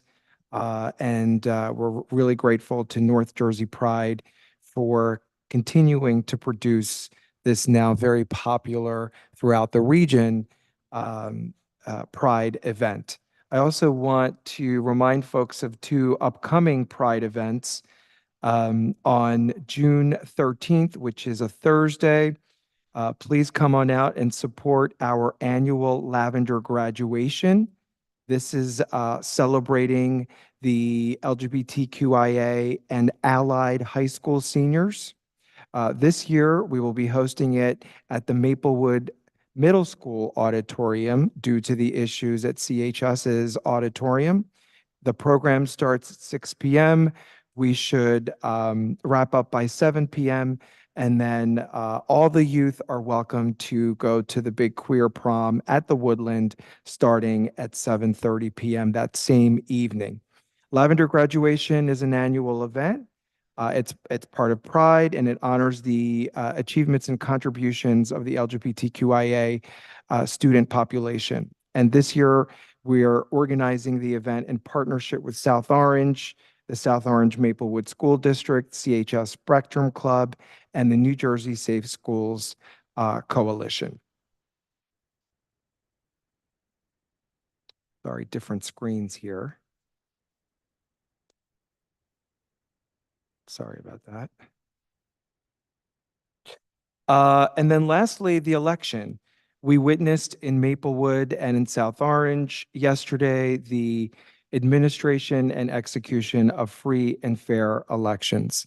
I want to also congratulate our awesome clerk, Liz Fritzen, and her incredible staff, and also grateful to all the poll workers who came out and spent 15 hours allowing people to come and exercise the important right of voting. And as Ms. Fritzen already stated, it went on without a hitch. The contested local TC race and the contested election district races this year did increase our primary turnout, at least based on recent primary turnouts. Contests make for more healthier democracy and greater voter engagement. Congrats to all, including the fair ballot Dems of Soma Action, some of whom won their races, but all of whom made all of us up our game and open up the electoral and local political system a little bit more wider and more accessible to all. I congratulate you, Mayor, on your reelection. Well done. And I want to thank Committee Member Kripe, Deputy Mayor Kripe, for putting up a really good campaign and a really good fight. And this is not goodbye by any means, because we still have 6-7 months to go to do important work. And as others have stated, and I think you have stated, we all hope that you will remain engaged in fighting the good fight, whether up here on the dais or out there somewhere. And we want to also congratulate first-time candidate Malia Herman, who's with us tonight. Glad to see you here already studying and getting ready and coming up to speed with everything that we're talking about and doing. Malia Herman was supported enthusiastically all across town. Again, voters made a statement for greater inclusion, continued inclusion, and bring new ideas and fresh perspectives in our local governance. And she won a lot of election districts, and the election districts were diverse. So she received support from all across the town. And that illustrates her established credibility in the community as an advocate and someone who has been doing good in Maplewood. So we look forward, after November, getting through the general election, you joining us up here and working with you. But now the contest is over.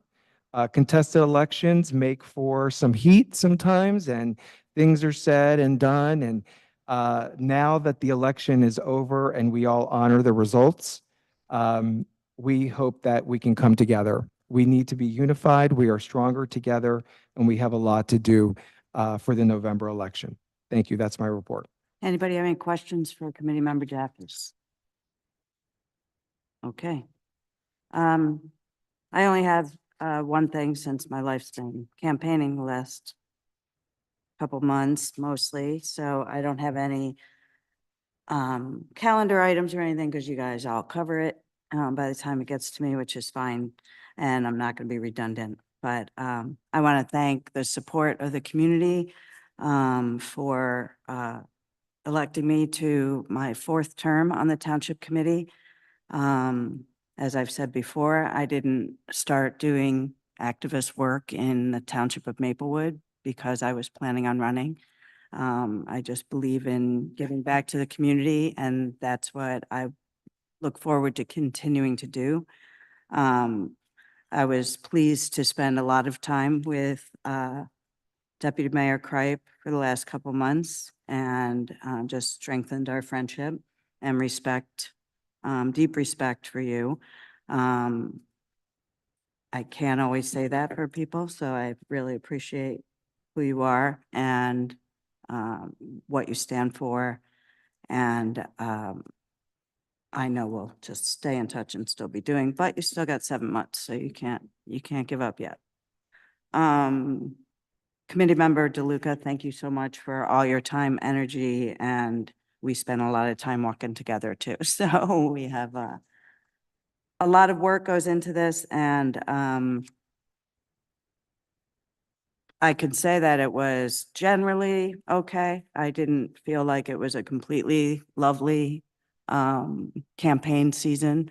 There were things that Ms. Kripe had to endure, things that I had to endure, and some untruths, but that's sort of where we kind of live in the society now. There's very little gray, there's black and white, and that's not the way life is. That's not the way public service is. Being in the middle and trying to take into consideration all sides of an issue is what we do here when we're serving, and it's important that we do that. I'm proud to say that we ran a very upstanding and respectful campaign. And I'm talking also about those who helped us. So it's congratulations, Malia, on your victory for getting on the Township Committee, at least unless somebody comes up in November and we have to do this all over again with accepted, which I would prefer not. So, and onward we go. So thank you for everybody's support and for your votes. We move on to any questions for me. I'm assuming not. Tunnel light installation project, Mr. Davis. Thanks, Mayor. I wanted to bring this up to see where the governing body is with respect to this project. In preparation for a recent Maplewood Arts Council meeting where I was going to update the council where we are with this project, it became clear that internally there's some miscommunication, or maybe it was not communicated to some of our departments, relevant departments, that we remain still steadfast and still support this project if we so remain. So just a little bit of history here. We received conditional approval from the Historic Preservation Commission pending technical requirements, because all the students did was provide a conceptual plan of what the installation could look like. And we also received a similar conditional approval from New Jersey Transit pending additional technical requirements. They had some questions for us to answer. And so when we last discussed this together here in this room, my memory says, and my notes show, that the next step was going to be that engineering was going to try and get a design concept together, which would give us an estimate on how much this would cost so that the Maplewood Arts Council would start fundraising for the project, which they're willing and ready to do. But we don't have that. And so I just wanted to see if we're affirming this project still, or if not. I understand from engineering that we haven't budgeted to go out an RFP to do a design. That could be a cost of at least 20K is what I was told. So I just wanted to kind of get a sense from everyone if we're still committed to this. So we did not budget for this, correct? That's correct. Yeah. So Did we not have a design from them? Was that just a mock-up when they presented it to It was a us? conceptual plan. Okay. and Rutgers. Yeah. From the Rutgers Rutgers, students. yeah. So this was done before I was even elected. So this was a while ago. So I watched that meeting, so I know the plan, but I don't think we have money right now to spend on getting a design for this when we have so many other important things that we can't fund. So I that's agree. Okay. We were never going to spend, we were going to raise money for the design. Right. And the committee, the council, excuse me, is ready to raise money, but they have no idea how much money Right. we're going to be And raising. part of it is because we've never gotten the green light from transit. Well, Transit gave us a conditional approval pending technical requirements. And what are those technical requirements? What are they? What are they? What are the technical requirements? Having a What's the problem? design together to give them more specs. Yeah, that's the issue. Well, I think what you're hearing is nobody is interested in funding it. So if the Arts Council wants to raise money, enough money for us to go out and get a design, then they can go ahead and do so. But I don't think there's, Well, there's two people who said no. Mr. DeLuca? I don't think we should, it was never that we were going to put up the public money for the design. Right. So No, I think it's fine if can be outside, if there's a sponsor. We were always talking about getting a sponsor. We talked about BCB Bank. Mhm. We talked about the possibility of the Claris. So yeah, I think I'm still unsure what we would pay somebody to do because we don't have any idea of what the power system is there. So conceptually, we also talked about getting a lighting consultant, and maybe that's what they need to do before we do a design, is just get a lighting consultant to actually take what Rutgers did and put some numbers to what a proposal would be. okay. Yeah. And there are some lighting consultants in town that have expressed interest. Absolutely. Yeah. Mhm. Deputy, If need be numbers, I mean, it was a mock-up from what you're explaining and everything, but I'm pretty sure he could lay out Mhm. approximate what it costs, especially since it's only being proposed as a way for them to give us funding. I mean, it's going to be estimates anyway, even if we have a full design. We won't know the final numbers until the end. okay. I will communicate accordingly. Thank you. Thank you. great. We'll move to the consent agenda. Can I get a motion? Are we not, Oh, what? Well, it's done. it's already did that. Signed Yeah, it's done. Yeah, Ms. Cudidio has emailed us the statement. He has, yes. Where do you read it? Oh, can't wait. Do you want to read it into the record? No. All right.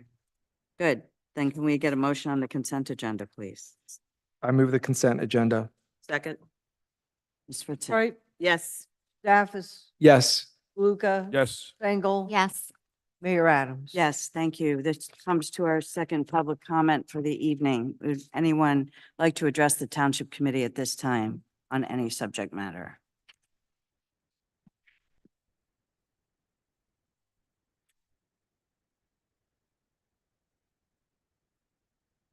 Please state your name and where you're from, and you have 3 minutes to speak. Thank you. Good evening, everyone. My name is Sharon Antoine Dixon. I reside at 29 Menzel Avenue, Maplewood. I've been a Maplewoodian for 32 years. I've known Committee DeLuca for those 32 years. I admire him walking, and you're still walking. Faster than that. From the north to the south, east to the west of Maplewood, I admire you walking on a regular basis, inquiring, stopping, talking to the residents, just trying to assess and evaluate what their needs and issues are of Maplewood so that he can probably implement some assistance for them in the community. I remember you closely also, my neighbor, Edward Omarigi, 31 Menzel Avenue. You visiting and just inquiring what his needs are, you know, for the town, even, you know, within even the block, on the block itself. I love Maplewood. I raised my kids in Maplewood, 2 boys that went through the entire school system from Seth Boyden all the way through the middle school, Columbia High School. We've utilized the park, the parks, DeHart Park, the pool system, South Mountain clinics. And my children are asking me every day, Mom, we've been in the same house for 32 years. Are you moving? So I'm constantly saying, no, I'm not moving. I love Maplewood. I love the activities we have here for the local residents. I even purchased a 2-family. When I did that, my boy said, yeah, Mom, you're not going anywhere. Yeah, on Brown Street in Maplewood. I closed on it in December. It's a 2-family and parking is an issue. So I reached out to Mr. Young, the zoning board director. Robert Young. For some guidance, yeah, Robert Young, the other day. And we went over a schematic, you know, a sketch of the property.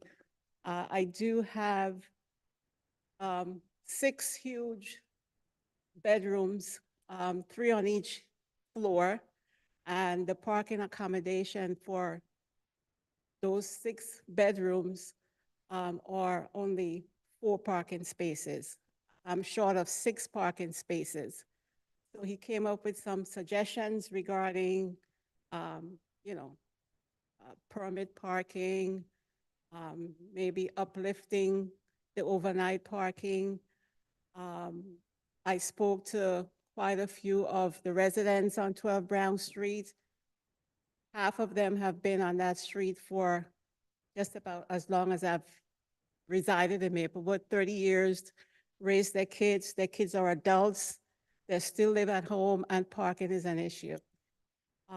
Many of them mentioned about getting ticketed because the majority of the buildings there are turf areas. They are not allowed to park on the turf. They've been ticketed.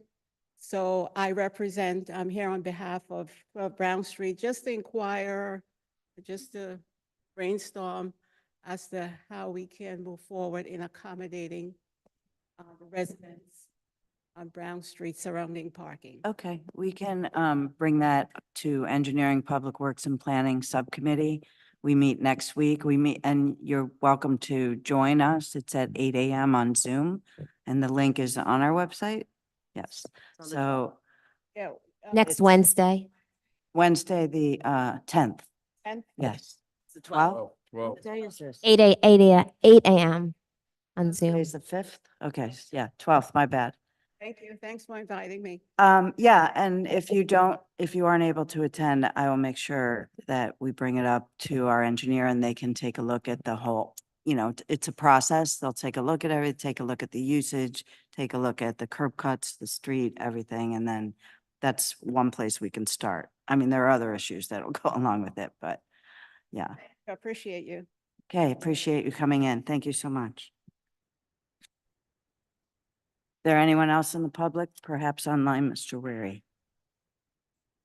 If any members of the public joining us on Zoom would like to speak in public portion, please raise your hand now. I'm moving over Joanne Santiglia to public portion. I'm sorry, Joanne, what? Santiglia.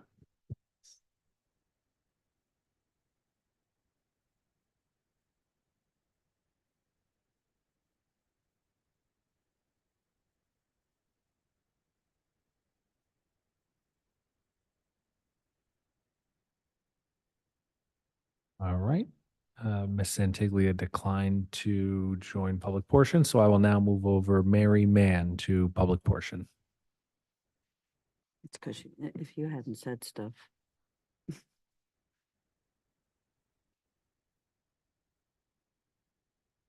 Ms. Mann, welcome to public portion. You may unmute yourself. You have 3 minutes to address the committee. Hi, it's me again. I noticed you had a discussion item tonight, requesting Governor Murphy to veto the Oprah modernization bill. I know that events have overtaken your discussion in that the governor did sign that bill late this afternoon, early this evening.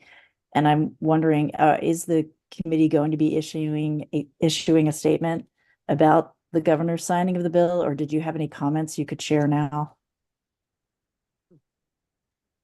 None that I can think of. We haven't read the statement that the governor put out, so I think it's premature for us to say anything, but if the township committee decides that they would like to respond and release a statement, we'll do so in due time. Okay? I don't know if you heard me. I'm like looking at God. I'm now moving over Joan Crystal to public portion.